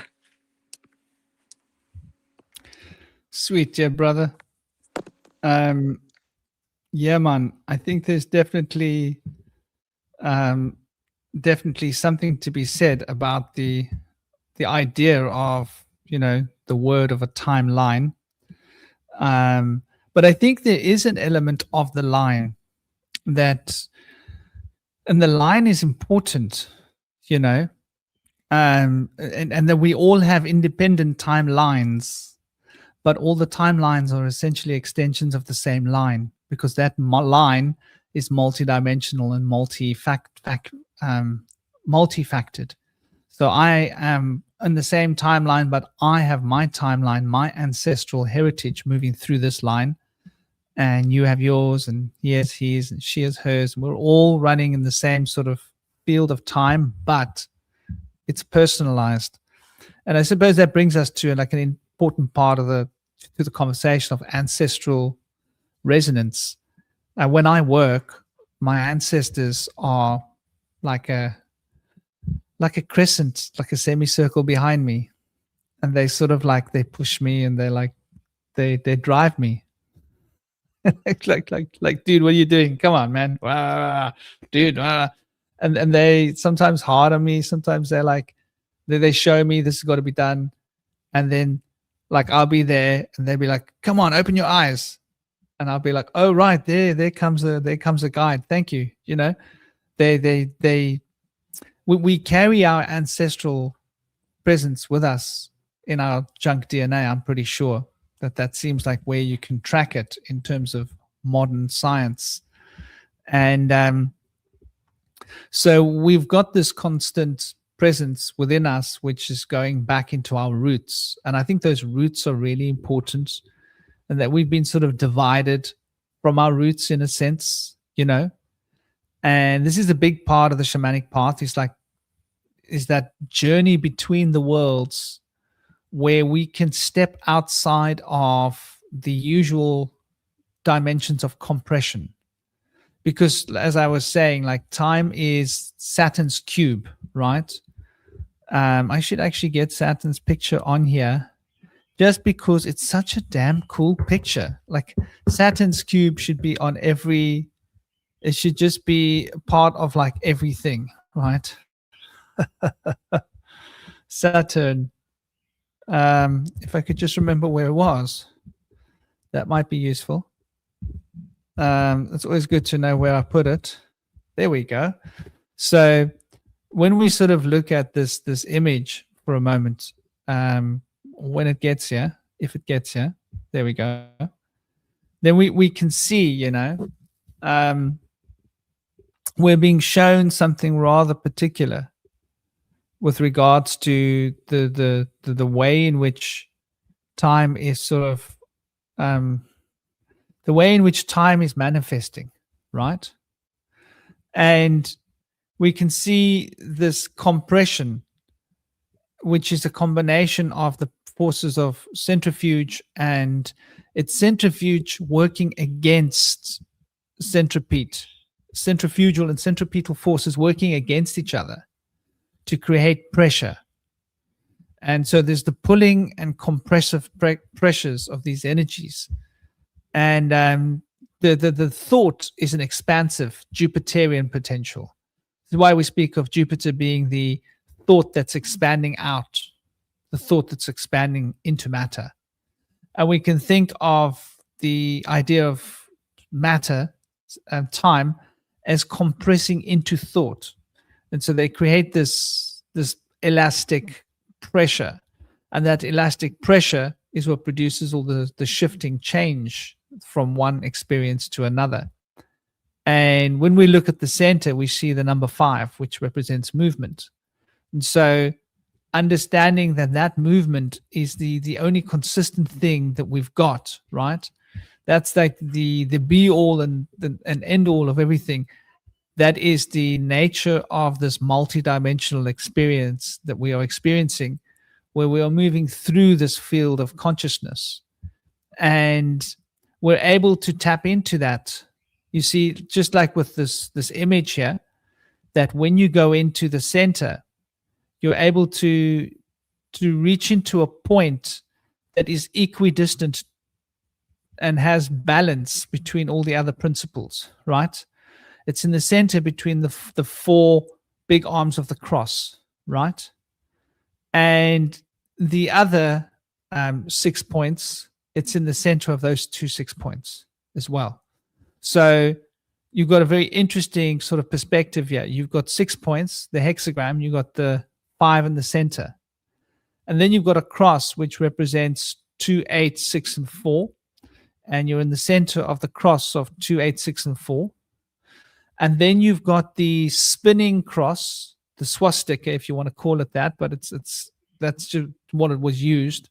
That's represented by the 3 and the 9 and the 1 and the 7. So you've got these 2 different cross zones, right? Which are a zone of 4, and the big cross, which is a zone of 4, right? And then you've got the other cross, which is it's not a cross, sorry, the hexagram, which is 3, 2, 1, and 9, 8, 7. And so you've got the 6 points of the hexagram around you. Then you've got the cross, which is the 4, 4, 6, 8, 2. So that's 4 and the 6, which is 10, right? And then you've got the 4 points, which is the 3, 9, 7, and 1, which forms its own kind of a dimension where you are equidistant from each of those 4 points. So you've got the 4 of that plus the 4 of the other cross plus the 6, which makes up the number 14. These 3 elements add up to 14. Now you can see on the cross here, whichever direction you take it, right, it's going to add up to 15. Isn't that interesting? But 14 is the mystic number of 15, right? So the 15th letter of the Hebrew alphabet happens to be the 14th tarot trump. There's this very subtle relationship being expressed here. And 14 brings us back to the number 5. And it is the number 4 that represents on the enneagram. And we've got to be clear about this. If we look at the real enneagram, not the fake one, the number 4 represents knowledge in a sense, right? And it's quite important for us to recognize this. In the Vedic path, they speak about, somebody's biting my toe, very, very, very sore. Someone's biting daddy's toe, very, very, very sore. It's like an ouch. I got to get this guy up. Ouch, he wants to get up here now. He's getting like, come. Okay. He's quite a moody little bugger, huh? You're quite a moody little bugger, aren't you? I'm going to move forward, so be careful. Oh, keep yourself balanced. Yeah, it's a good little boy. Yeah. Oh, I don't want to be stroked now, Daddy. Okay, be moody. It's fine. He wants attention. He's not getting it. So when we look at the enneagram, which we can see here, right? We get a clear look at the enneagram, and we can see, 4 is Uranus, 4 is the North Node, 4 is the future, 4 is the act of building. We're building our fate. We're building our future in moving forwards. And 4 then represents the crystallization, principle of crystallization. And crystallization is like, the what we've learned, the structures, the mathematics, the formula that we require in order to be able to build. Oh, you're going to come and chew my ears sore. Ow, be careful, my darling. Okay, so Daddy said, "Let's tweet. I just want attention." Okay. What do you want? I tried to feed you earlier. You said I'm not hungry. So he's getting very irate. He's not getting Daddy's attention now. He's like a little baby. Are you like a little baby? No, you can't go and chew the keyboard. He wants to chew the keyboard and I won't let him. So where are you going? Okay. Do you want to go back down? Sorry, I've got this little Agathon matter going on here. No, I don't want to go down, he says. He's very adamant. He wants to get on the table. He wants to chew my keyboard. He wants to be a part of the podcast. Oh, bless him. So, 4 represents knowledge. It's the 4 faces of Brahma. The 4 faces of Brahma represents the ability of the human mind to analyze, to get your anal eyes focused in on a problem and break things down. And when you break things down and separate them into different branches of information, you can know them. And it's the way the intellect works. So Brahma represents these forces, this potential. It's a very powerful creative force. And so when we look at 4, and we look at one is the power of the sun, is that prana, is the ox that moves across the heavens, representing that powerful outpouring, the powerful centralized energy that brings the whole thing into being. So the one moves through the four, and it brings the life and the prana of consciousness, which is the essence of the soul expressed into this field that we experience crystallizing as matter. It means that the four isn't stagnant. It's got the presence of one. And because the four isn't stagnant with the presence of one, it carries the frequency of 5. That's why when you add the 1 and the 4 together, you end up with 5. That's why math works the way it does. It's got to do with frequency. So you got the spirit of 5, the spirit of movement, which is Mercury, with that integral starting, beginning impulse of 1 into 4 and 5. As you can see here, that's the adventurer, that's the mover, that's the learner, that's moving into curiosity, broadening your horizons across the proverbial water in the oceans, you know, and hence communication is very much related to it as well. You're busy today, huh? Do you want to go and sit over there and chew on some charcoal? There you go, chew on Daddy's charcoal. It's not hot. He likes to chew the charcoal to pieces. Makes a bit of a mess. So, yeah, I think it's like important for us to grasp how these energies put together and just exactly why. You will see that 5 is at the center of the wheel, and why when you add these 3 functions, you end up with 5. When you can see there's another form of 3 functions here conceptually, which is a straight line, the yang and the yin, right? The Ida, the Pingala, the Vedic school, as well as the Sushumna, they're all sort of expressing the same ideas. And so that brings us into a way of understanding the way in which these structures of thought and consciousness are producing the polarities that give the potency of movement and of energy and of shape and of form, so that the form can express the qualities of energy in the dynamic dance of Maya or time or space.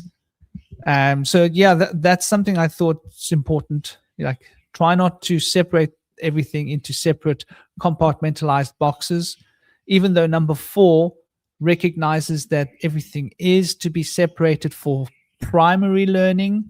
But I want to put into consideration here that the knowledge of 4, if you look at this image, is perfected in 8. Really important to realize this. So the knowledge of 4, when it's dynamically appreciated, balancing the physical and the spiritual elements of what that knowledge and information means, becomes expressed as a dynamic octave, which is what 8 represents. And 8 thus represents, you know, a real appreciation for how to work with the knowledge of 4 and how to implement it into the world in order to achieve, in order to produce the balance between the physical and the spiritual that 8 represents, which is what Saturn sort of represents on a deep level. So let me take that off. Yeah, brother. Yeah, as well, if number 1 is the sun, and then that goes to the number 4, which is the, would it be, I guess, foresight?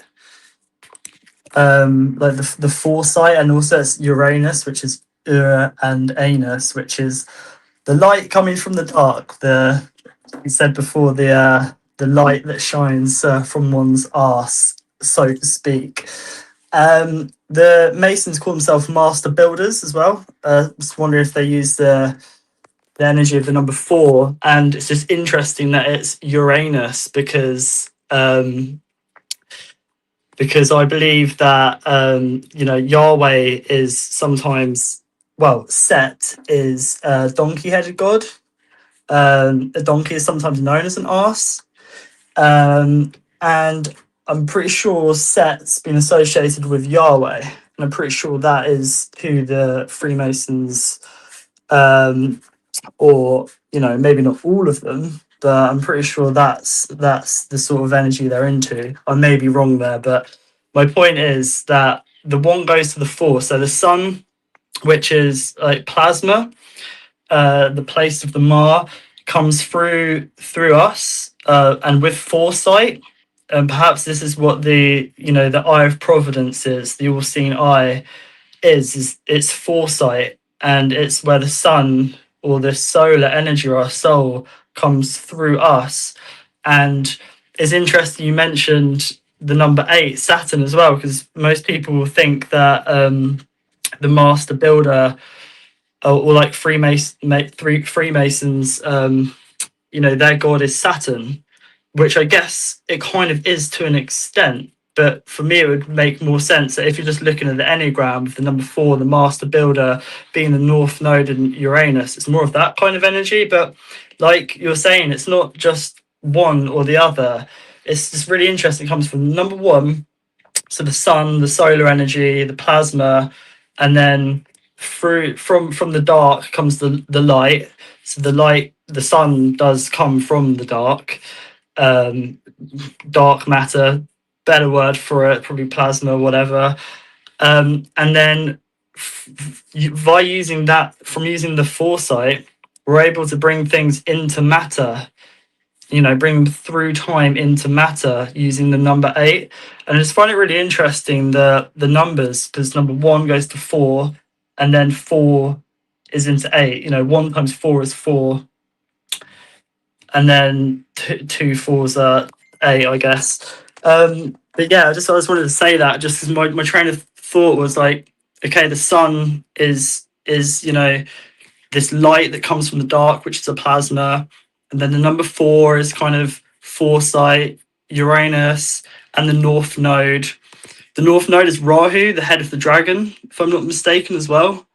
And that's just like conscious awareness. But yeah, I don't know much about Uranus other than splitting the word and Ur and Anus, light from the dark. So the sun comes through us via foresight and conscious awareness, and then therefore we're able to build and make this sort of unseen force, bring it into matter, basically. Long story short.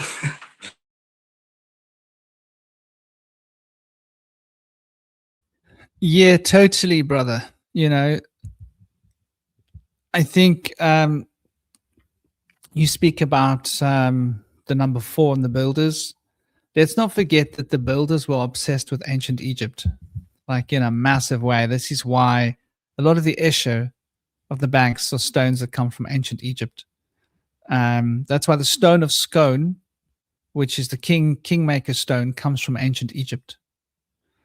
And a lot of the lore that is central to Western occultism has got a lot of its roots in Egypt. And when we look at Egypt, they were like obsessed with the number 4. And the number 4 was obviously a key fundamental point. And it goes right back to the fundamentals of shamanism, right? Honoring the 4 spirits, the 4 directions. In the pyramids were based upon the structure of the number 4, right? The 4 directions bringing together the elements of the 4 triangles, right? And those 4 triangles, when they're compounded, they become the base. So the 5th element is hidden underneath the 4 elements. This is the idea of the number 4. And so the 4 is the mystic number of the 5 elements. But it's what we can see, and it is the expression of the 3 fundamental principles, right? And those 3 fundamental principles, which is the esoteric relation to the number 4, is expressed through 4 in the same way that 5 is an expression of 4, 4 is an expression of 3. So, the builders were very tuned in and pitched in and keyed into the harmonics of 4. Hence, they were very focused on libraries and knowledge and written information. And 4 is all about fair and square, right? And what's fair and square is right. And you then write things down.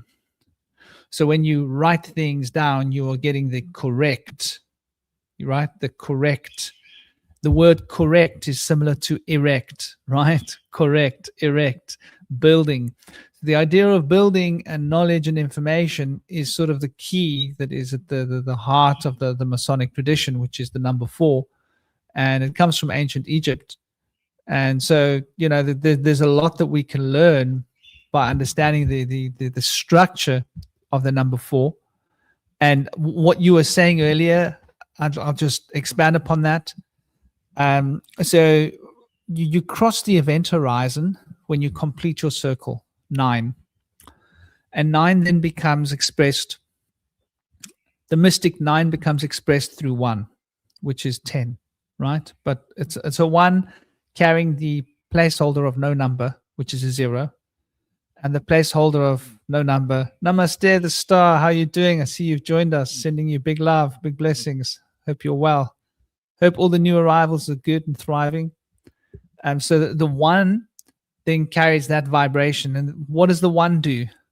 The 1 becomes an expression of the monad. As an expression of the monad, it needs to become multiplicity. So the 1 becomes 2, right? The 2 then subdivide further, and each 1 within the 2 becomes 2. So you're having 2 2s, which is 4, right? And then within that 4, you've got 2 2s, and each of those 2 groups of 2 separate to become 4 1s, and there's 2 of these sets, so you get 8 1s. So you get 1, 2, 4, 8. And so we continue up the cycle. 1, 2, 4, 8, 16, 32, 64, 128, 256, 524, 1044, 2048. Are you seeing a pattern here? 4096 computer code, right? Or shall we say the way in which bits operate. So our computer structure is built upon the number 4, right? Is an expression of how this number 4 carries the vibration. And why 4? Because 1 becoming 2, the first point that 1 becoming 2 is recapitulated is where it becomes 4. And once that 1 becomes 2 becomes 4, then we've got the same cycle repeating. So at first we've just got an innocent 1, and it meets itself, it becomes 2, right? And so we've got the 2 representing how 1 has met itself. Now the first division, where that 2 has to meet itself, where it's not just the monad meeting the monad, is where we find 4. So the 4 is the third expression of multiplication or multiplicity. So it's the third expression of it, but it's the first true embodiment of it. And so we can see how the 1, 2, 4 going up to, you know, what am I running here? You know, I'm running 8 gigs of RAM because I've got a pretty good CPU. I don't need more RAM and a decent graphics chip on this particular machine. On my other machine, I'm running 16 gigs of RAM, but this one actually in some ways works better than that one because of the CPU being much newer on this one, even though that one's got a Radeon GeForce graphics chip on that older computer, older laptop that I often use. So that one I'm running Linux, which is way faster. So you can see how these systems move. 4 dwarves hold up the heaven. In Egypt, they speak about the 4 pillars of Horus, the 4 sons of Horus, right, Howard? Same idea as the 4 dwarves, you see? Same story, just different context. And they speak about the 4 states of Tefnut, Jeb, the earth,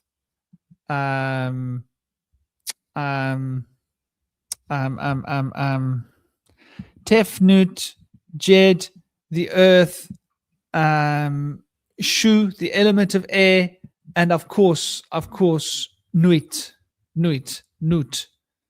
as we say, Nuit. So you've got Nuit, Tefnut, Jeb, Shu, and the Shu is the air, Jeb is the earth, Tefnut is the sky, and Nut is the firmament, you know? And so these four aspects embody the structure of earth. So you've got the four suns of the horizon, the four pillars that hold up the structure of reality. You got these four fundamental elemental states in the Kabbalah we speak about, Atzilut, Bria, Yetzirah, as it becomes the final Ashia, where Malkut is rooted in. The shamanic tradition, we speak about three fields of dream time: the divine dream time, the integral field of dream time, the middle world, the underworld of dream time, and how these three fields of dream time are coalesced into what we call this dream time, physical dream time we're experiencing, all four. So whichever way you look at it, it comes back to the number four. And it's sort of like fundamental. I think our brother's thing fell off the internet. Maybe his internet dropped. But yeah, so I think like that's a point. Hopefully he'll be back soon. Let me take a look and see if he's down there. No, he isn't. He's not back with us yet. There. Speak of him and he returns. Big love, brother. Oh, sorry about that. The council were calling me because we've had a very suspicious mark in our ceiling, and we've been living in our place for 4 years, and somebody from the fire sprinkler company came, and they felt it, and it's wet on the ceiling, and he said that there's a screw through one of their pipes. So there's a screw in a pipe which has been there for 4 years and was like covered up, painted over, but basically the screw has probably got rusty, so we could have like a burst pipe at any time. So yeah, just been dealing with that today, and that was the council calling me saying that they're going to try and get somebody out today. So that would be good. Yeah, sorry, I've missed like the last 10 minutes of what you've been talking about. Yeah, I was just talking about how four is fundamental to the whole structure of everything, and how, you know, the four pillars of Horus, the four aspects of the Kabbalah, the four aspects as it relates to the structures of shamanic dream time, and obviously the four states, you know, the element, the air, the sky, the earth, and the firmament. So these are fundamental to Egyptian law, which is what the Freemasons were really tripping out on. And water as well, the force, and four is, I guess, the thoughts as well, like the foresight. And is there a relation to Zeus there too, with the number 4 or Thor? There's probably a relation 4 and Thor. Yeah, you see, 4 is the manifestation of the number 3. 3 is the tree. That's the tree that brings like the presence of thought. So 4 is where 3 becomes force. 4 with an S on the end is force. And so that force are the 3 dynamic principles in action. Interesting. I had a couple of questions, by the way, from your chat earlier. They're just on my other phone. It was about one of them was with trauma. With trauma, it can either like initiate somebody or it can like incinerate them. Like it can either make or break somebody. Do you have any clarity as to how that can be? Like yourself as a child drowning, and having that journey, I guess, sort of made you, I guess, who you are today. Like, obviously your whole life has, but my point is, how can some people trauma can help them to connect to their core, whereas other people, they build up more barriers, more layers. Did you have anything on that at all? Yeah, my perspective on how that sort of comes to be, I think, is we tend to get sort of caught up. And you were speaking earlier about the web, which is the cosmic spider fate, which does relate to Saturn, which does relate to the number 8, hence the spider with 8 legs spinning the web. The web is a hexagonal shape. The number 6 is the core expression of the harmony that produces the knowledge of 4 to become the dynamic use of that knowledge of 4. The absolute builder in nature is the spider. The spider is the builder, right? The bee is also the builder. Notice what the bee does. The bee builds hexagonal little cubicles to put its honey in. So hexagonal shapes are fundamental to the building process. And you can see it here if you look very carefully. Whoa, number 6, the harmony, the artist's harmony. Yeah, the hex with water as well, and that relates to spring water, or like when water's happy. If anyone's seen the experiments with Namoto and the jars of rice, so the hexagram would symbolize, like builder and sort of this type of frequency too, like as shown by water, which is how things come into matter.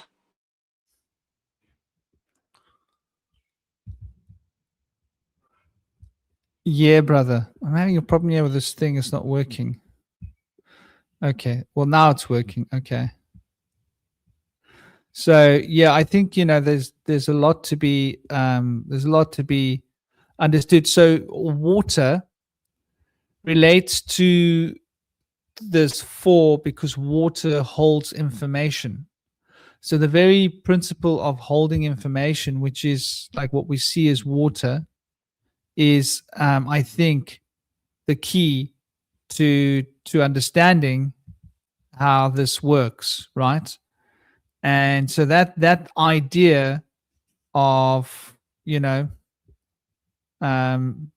notion of 4 holding water in the way that it does is a key point. And it is rather important when we start to put it into perspective, because the water reflects the information back at us. So water is the translation, right? So you could think of water as being an expression of various different elements. Jupiter, Zeus, does have an element of water as well. Jupiter, for example, the Zeus rules over the sky and lightning. Lightning is produced because of water. Water is the key factor for producing lightning. If there was no water in the atmosphere, there wouldn't be any lightning at all. So lightning is like sort of fundamental to producing any kind of reaction of such sorts. And so it's able to reflect, and that way of reflecting back upon oneself has got to do with thought, right? Because without the ability to reflect, we wouldn't be able to consider. And so consideration is got to do with which side you're on. And so that polarization, that diamagnetic, dielectric principle is very well embodied in water, which is represented in the number 2 in its first potential. So water is reflected in the number 2, water is reflected in the number 4, water is reflected in the number 6, and water is reflected in the number 8, in a sense, because water is always going to be moving between two things. It's always going to be moving from an up to a down. It's always going to be filling a plane between 2 points, a polarity. And so water is very much to do with acting as the go-between between polarities and different sort of structures. Water will always move through things, or it will move around things, and it will always mimic. It will always mimic. If you put it in a cup, it will reflect the shape of the cup back outwards at the cup, right? So yeah, I mean, what you're saying makes a lot of sense. And the number 3 sitting between the 4 and the 2, which is the primal expressions of water, is or how to manipulate that water. Zeus can manipulate that water. Mercury, number 5, as sitting between the water of 4 and the water of 6, is able to manipulate the considerations and the reflections, the thoughts and the ideas outwards, as in like a phase of communication. Number 5. Number 3 is able to hold the reflections and reflect the reflection of the information of 4, the knowledge of 4 that is being expressed from the unconscious roots of 2, and be able to keep that sort of that expansive imagination. So 3 then represents the imagination, in the way that 5 represents the communication and expression of that imagination impounded into the work between 4 and 6. 7 is then how we receive that on the internal level. So 7 then represents the dynamic number 8 of the dynamic knowledge, the dynamic expression of number 4, and the harmonic expression of the harmonizing factors of number 6, and bringing that into a polarity which is moving inwards, the 7, to complete the inner reflection. In the same way that the communication of number 5 is moving outwards, the communication of number 7 is an inner communication. So 7 is inner communication, 5 is outer communication, 3 is the imagination, which is the structure necessary in order for us to be able to think coherently, through 4 in order to know knowledge, and that then becomes the expression of communication outwardly by 5, which is then brought into the harmony, which produces harmony between people so that people can share ideas and see how they are fitting together and form friendships and relationships. Libra, number 6.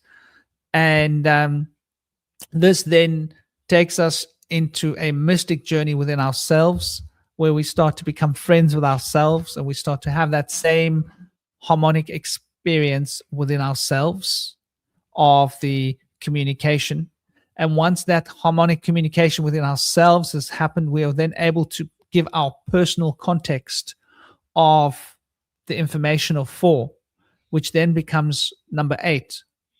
And that number 8 then expresses that 4, but on a very personalized and very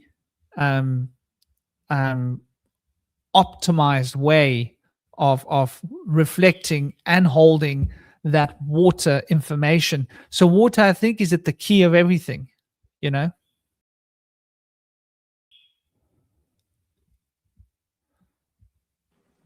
Yeah, I've really felt that for quite a long time.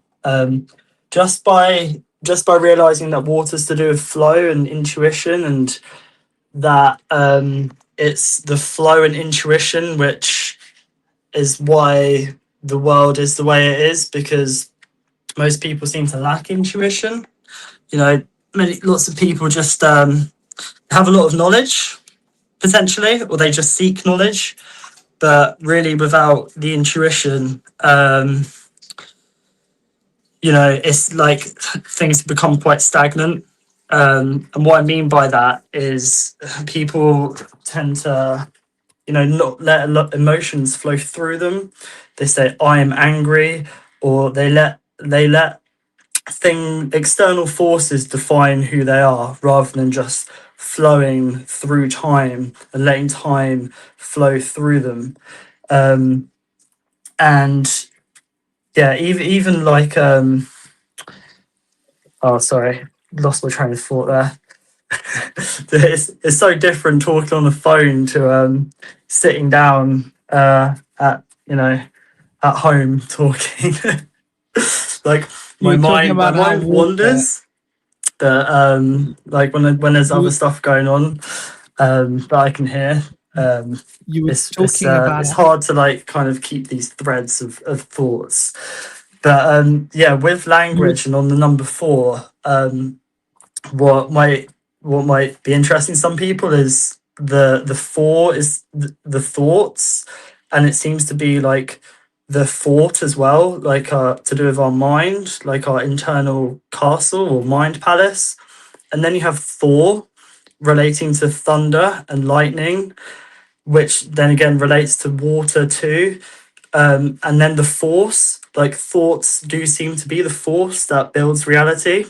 Before it's built, it needs to come through our mind, via our thoughts. But before that, it's water. Before the thought, it's imagination. Before that, it's just kind of this watery essence all around us, and then we not capture it. We can let it flow into us, into it via intuition, and with that water in our mind, be it like memory or just gathering knowledge and applying it via intuition, then we're able to build in the matter. And I think that this stagnation I'm talking about is on a lot of levels, to do with the lack of flow, to do with people kind of putting blocks or building walls. There's a cool song by System of a Down. Oh, what's it called? It's my favourite song. It's like life is a waterfall. We drink from the river, and then we build our walls, or something like that. So it's like life is. Oh, what's it called? It's really annoying me. I'll have to find that out. But anyway, it's like life is a waterfall. There's water everywhere, and then we take a drink, but then we put up barriers, we put up walls, and I think that is this kind of stagnation, that people just don't let things flow through them. They want to kind of like hold on to things, even holding on to money. If you look at all of the money in the banks and stuff, they just want to like hold on to it, but what are they really building? This is why there's this kind of stagnation in the world, like from architecture to music. But yeah, I'm rambling a little bit now. But yeah, I just wanted to say that number 4, Thor, thoughts, the force, it's all got 4 in it. And this is why language etymology really has helped me just expand my mind to new possibilities. Because at first, if I was someone hearing this for the first time, listening to me saying 4 is the thoughts, which is for, foresight, all of this stuff, I'd be like, right, okay, let me look into who Thor is, like lightning, what's lightning relating to water, this force. At first you hear the knowledge, you hear these names and be like, oh yeah, they can't all connect just because they've got the number 4 in them. But really, when you start looking into stuff, you can cut a lot of corners by not having to seek out the knowledge. You can just hear stuff, and intuitively it feels like, if it sounds like it has the same essence. So that's been the most sort of powerful thing I've discovered the last few years. Is etymology, really, and just playing around with it, like using this kind of water energy of water, like letting stuff flow through, having your cup open, letting things come in. But yeah.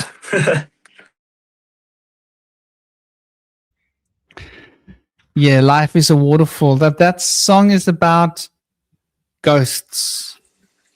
Isn't You're that the song muted, about Franklin, I ghosts? think. I can't be muted. Can you not hear me? Can you not hear me now? That is so strange. Watch this. Watch this. Franklin, your mic's muted.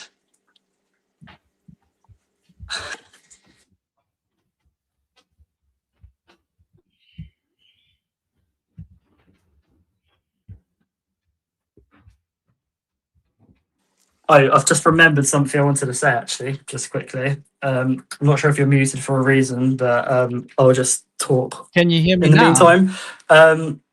Water and war tour, like the energy of war, this kind of this energy of war we have in the world is basically cutting off the tour. It's cutting off the energy just by using war.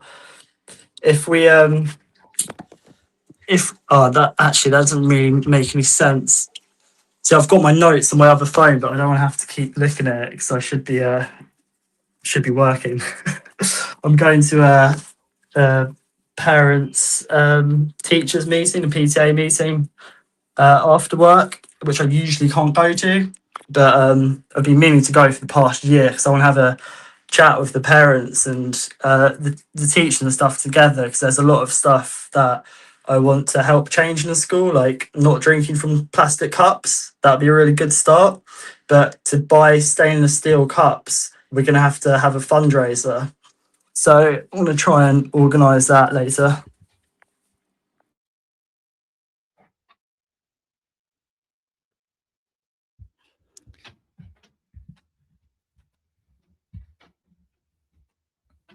So here you can see on the right hand side, you can see that this is working, and you can see I'm on a live and my mic is Bush Whisperer. It's operating according to StreamYard, but You're still StreamYard's not muted, by showing the me. way. Isn't that weird?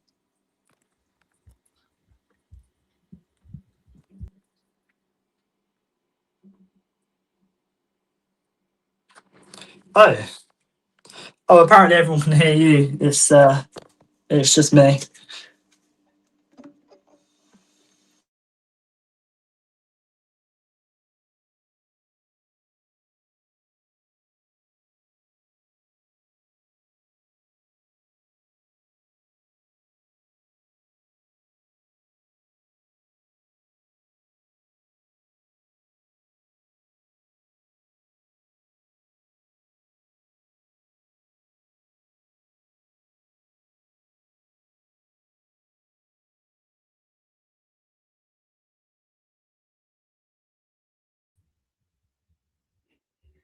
How weird is that? You can hear me now, yeah? You can hear me, yeah?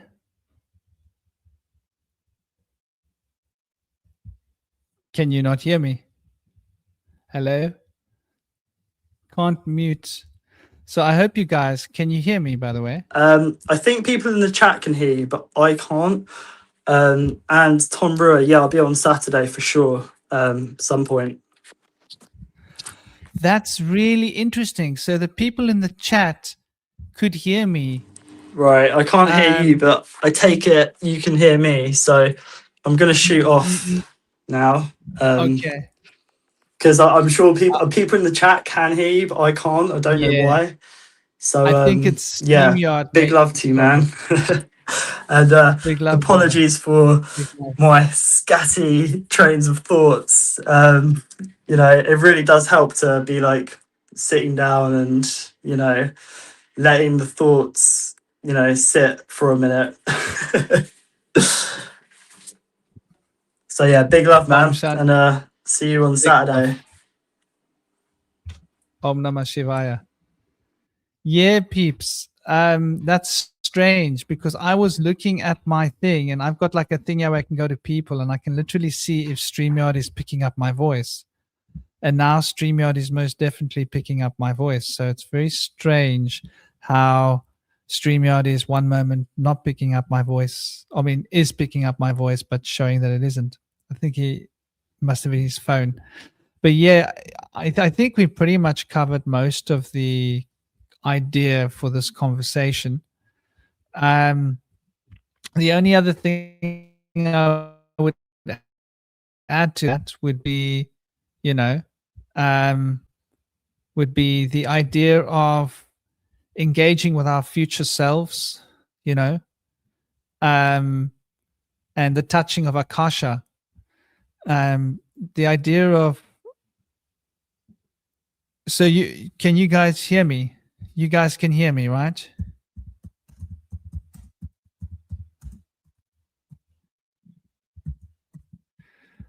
It's very weird if you can't hear me, because according to StreamYard, my mic is working. How weird is that? Okay, Gaz can hear me. So that's very strange that some people said they couldn't hear me, because according to my StreamYard, my audio is working perfectly, and I can see that the level and the bars here and everything all seems to be working as it should be. In fact, I can turn it up a little, but I don't need to turn it up much because I think that's good enough. I think we're working fine there. So yeah, the last things that I wanted to sort of touch on here. Whoops, I got to sneeze. Give me a moment.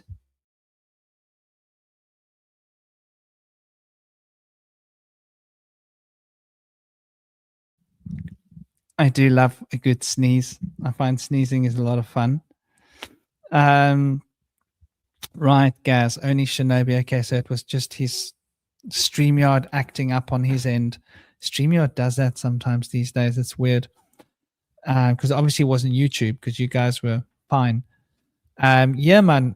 What I would say is the last 2 points with regards to touching Akasha and regards to connecting with future lives. Magic. Hey, Indie brother, how you doing? I didn't send you a link because I thought you would be sleeping. But yeah, man, let me. I'm not going to be on for much longer, but maybe you got a few words you want to say. Yeah, the very idea of future lives and being able to relate to future lives is fundamental to the actual idea of magic. And we are sort of programming our future selves with a ritual in the present. And that ritual in the present is basically trying to give us a foothold into our future. And so we do rituals to program our future selves, and we use the present and the actions in the present. And so there's an experience of how we use our future self time potential, which is right here, right now. And so if you're doing a ritual, you are doing a ritual in the present. I want you to think about this, to program your future self now, right? It's quite a concept.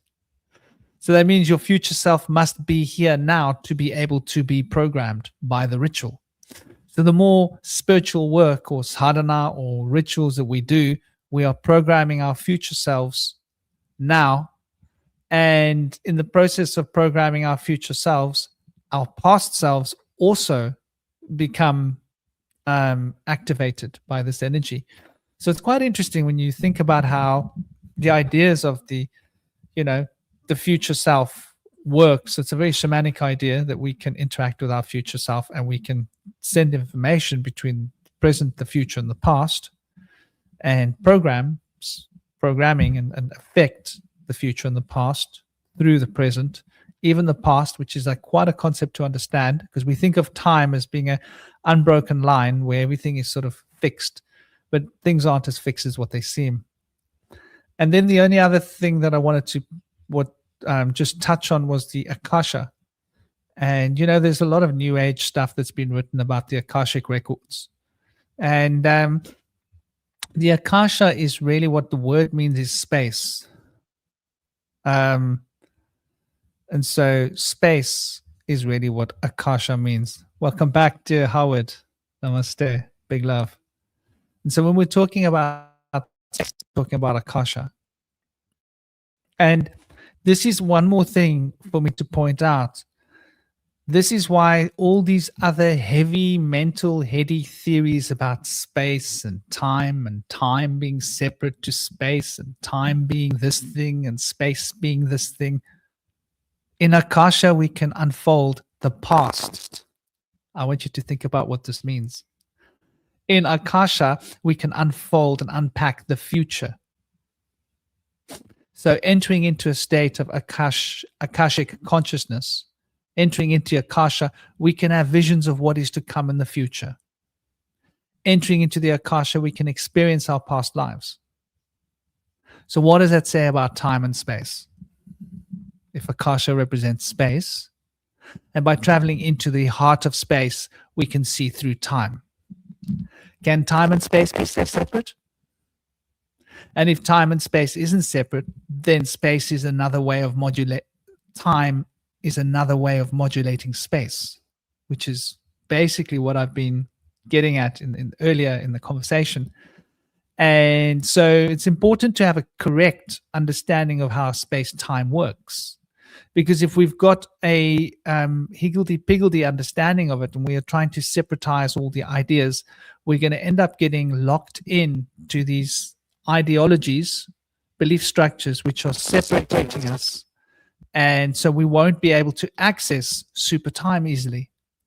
And to access super time, we need to go deep into space. By going deep into space, we transcend physicality. And so how do you go into hyperdimensionality, into the etheric field, into the astral field? How do you enter into the etheric so that you can travel around, or the astral so that you can travel deep into the unconscious realms? You do this by meditating on space. You meditate on your physical body, and you allow your physical body to become the subtotality of your concentration, to the point where your physical body fades out and no longer exists in your field of awareness. And when you reach that point, you start to transcend space.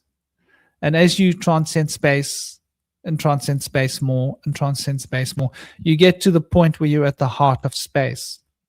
And at the heart of space, you happen to be at the heart of time. So that if the heart of space is the heart of time, what does it say about the relationship between space and time?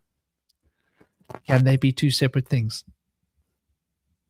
Or is the first dimension a dot, the second dimension a line, the third dimension a two-dimensional square or a two-dimensional plane, right? Sorry. The second dimension, the third dimension, a plane. The fourth dimension, space, right? A cube. Because we have to have all of these aspects coming in together. So the first dimension, and you notice how in the first dimension and the second dimension and the third dimension, you notice how there's an interesting correlation here. Because the first dimension that we've got is actually an expression of the dot, which becomes a plane, right? It's becoming. The second dimension is the expression of a line that becomes the two-dimension, second dimension. So there's this, it's like octave. The one becomes the next, and the next becomes the next, and the next becomes, so it sits within 2 points, 2 fields. There's this continuity of polarity. Oh, he's nibbling on my toes. Oh my gosh. He's a toe nibbler. Are you daddy's little toe nibbler? Eh? Come. I'm gonna go on. Okay, come on. Yeah, yeah. Oh. There we go. Demanding little fella, eh? Demanding little fella. Ouch. He bit my toe to get there. So then, to put this into context, it's the same with the mystic number and the number, right? Where the mystic number of 1 is the magician, right? But that mystic number of 1 being the magician is actually the second number of the Hebrew alphabet. That's Bet. And so there's this continuity where 1 and 2 occupy, 1 occupies 2 different zones, right? It's quite important to understand mystic and actualization. And it gives us an insight when we're looking at the differences between sidereal time and heliocentric time, when we're looking at the 2 different fields of astrology. So the 2 dimension is actually an expression of 1 dimension. The 3 dimensions is actually an expression of 2 dimensions. The 4 dimensions is actually an expression of 3 dimensions. This is why people get so mixed up when they talk about like being here in physicality. They call it 3D. No, we are here in 4D. We are existing in 4D because we are in time, right? You can't say, well, I'm in 3 dimensions. No, you're in 3 dimensions where everything is consistently changing. So you're in one 3 dimension from every one moment. You're in a new 3 dimension every moment. Every moment that wind blew that leaf, I'm in a new 3 dimension than what I was in the moment before. I'm not in the 3 dimension. I'm in the 4th dimension. And in this 4th dimension, I'm experiencing time. So you hear all these new age people talking about in 3D. They've never been in 3D. In order to be in 3D, you must make time stop. You can go into 3D by making time stop. You can experience it for a certain period of moments, right? But it doesn't mean that that's, whoa. You can't play with cables, my darling. You can't play with cables. No, it's dangerous. Putting the electricity in them. So yeah, it's something to wrap our heads around, the way these things correlate and the way they come together. So getting back to the point of time, being the you're very difficult today, huh? Very difficult. Let me turn the ring around for you.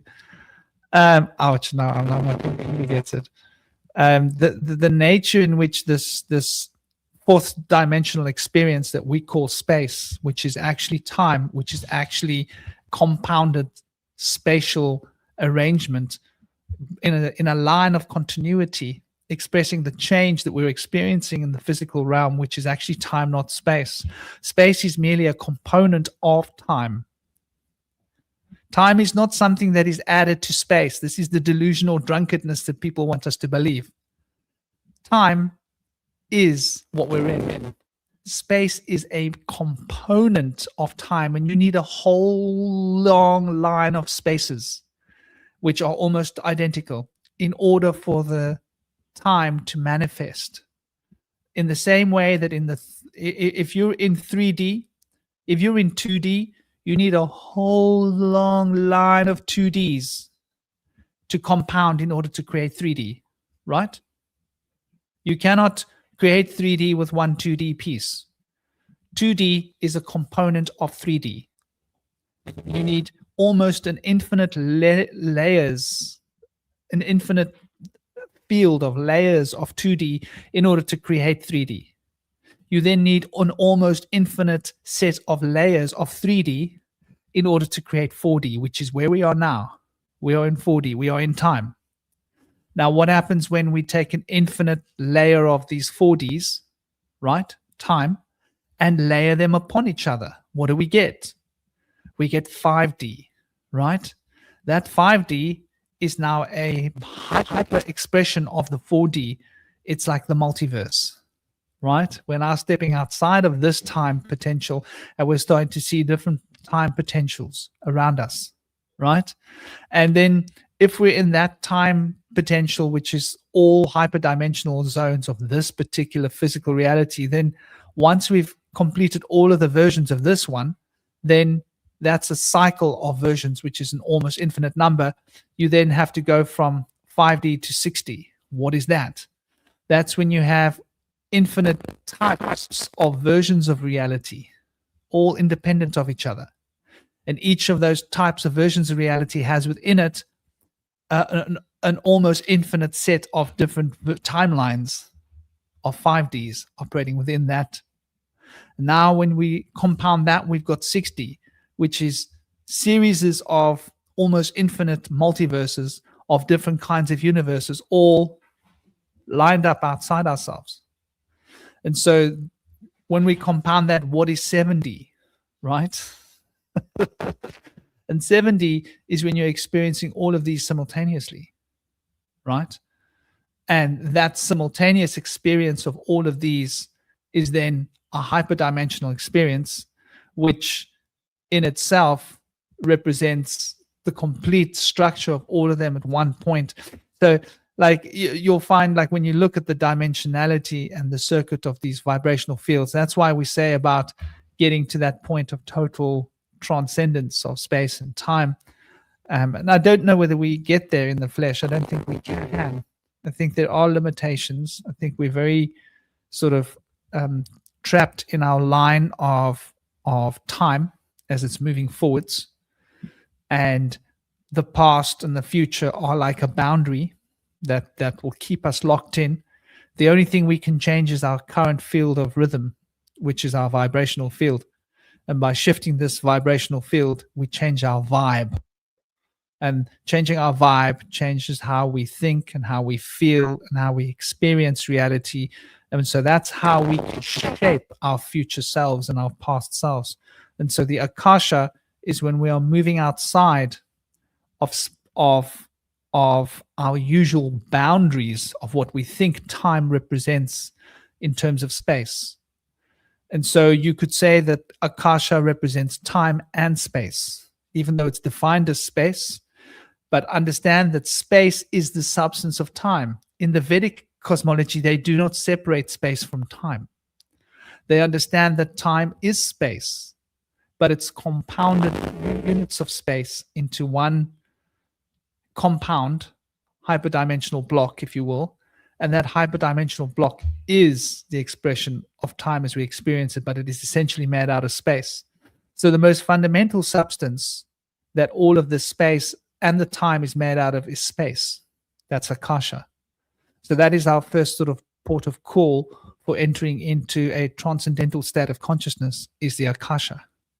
So it's the idea of Akashic records as it's written down in many, many books is in my opinion, very limited way of looking at it. And it sort of breaks it, it locks it into this outside there thing. No, Akasha is it is the very heart of the space that we're experiencing in time. So what we're experiencing here around us is Akasha. It's not at all. And if you look at the word ark, ash, ark is your eye, and ash is fire, and ash, not the word ash, comes from it. So eye ash, eye fire. That inspiring impulse, which is the substance of perception and awareness that we experience, the space, is Akasha. So it's a deep expression of consciousness that becomes space, that becomes time. So anyway, that's been quite a long 2.5 hours, longer than was planned to be. I think it's a good place to call it a day. I'm sending you all so much love, big love. Oh, he doesn't want to. You want to? Oh, okay. Om Shanti, Shanti, Shanti. I've got this cheeky little bagger on my hand, Jay. You won't get off? Okay. Did he give you a kissy? He wants my attention. Okay. So I'm sending you all, no, leave the mic alone. I'm sending you all much, much love, much blessings. Take it easy, everybody. Keep smiling, keep shining, keep the world jiving, keep dancing the great dance. Thank you, dear Gaz. Love having you guys around. You guys are so much fun. The energy, the vibrations, the feeling of your fellowship is actually very inspiring, and it drives the human heart into a deep place where these things want to be expressed. Oh, he's got his eyes on this keyboard. You see, I've got this keyboard here. He wants it. He's like, he wants that keyboard. He's like, I can take that apart. He's a little boy. Boys are so aggressive compared to little girls. They want to rip everything, to break everything down, see how it works. Namaste, Tom Rav, Tom Roo, Howard, Gaz, Vince, Indy. Namaste, Indy Sage, brother. Whoopsie, he landed on the keyboard. He landed straight on the keyboard. Come on. Big love to you guys. I hope you're all having an absolutely fabulous day. And till next time, Om Shanti. Bam Bolenath. Hare Hare Mahadev. Jai Gurudev. Lakabam Shankar.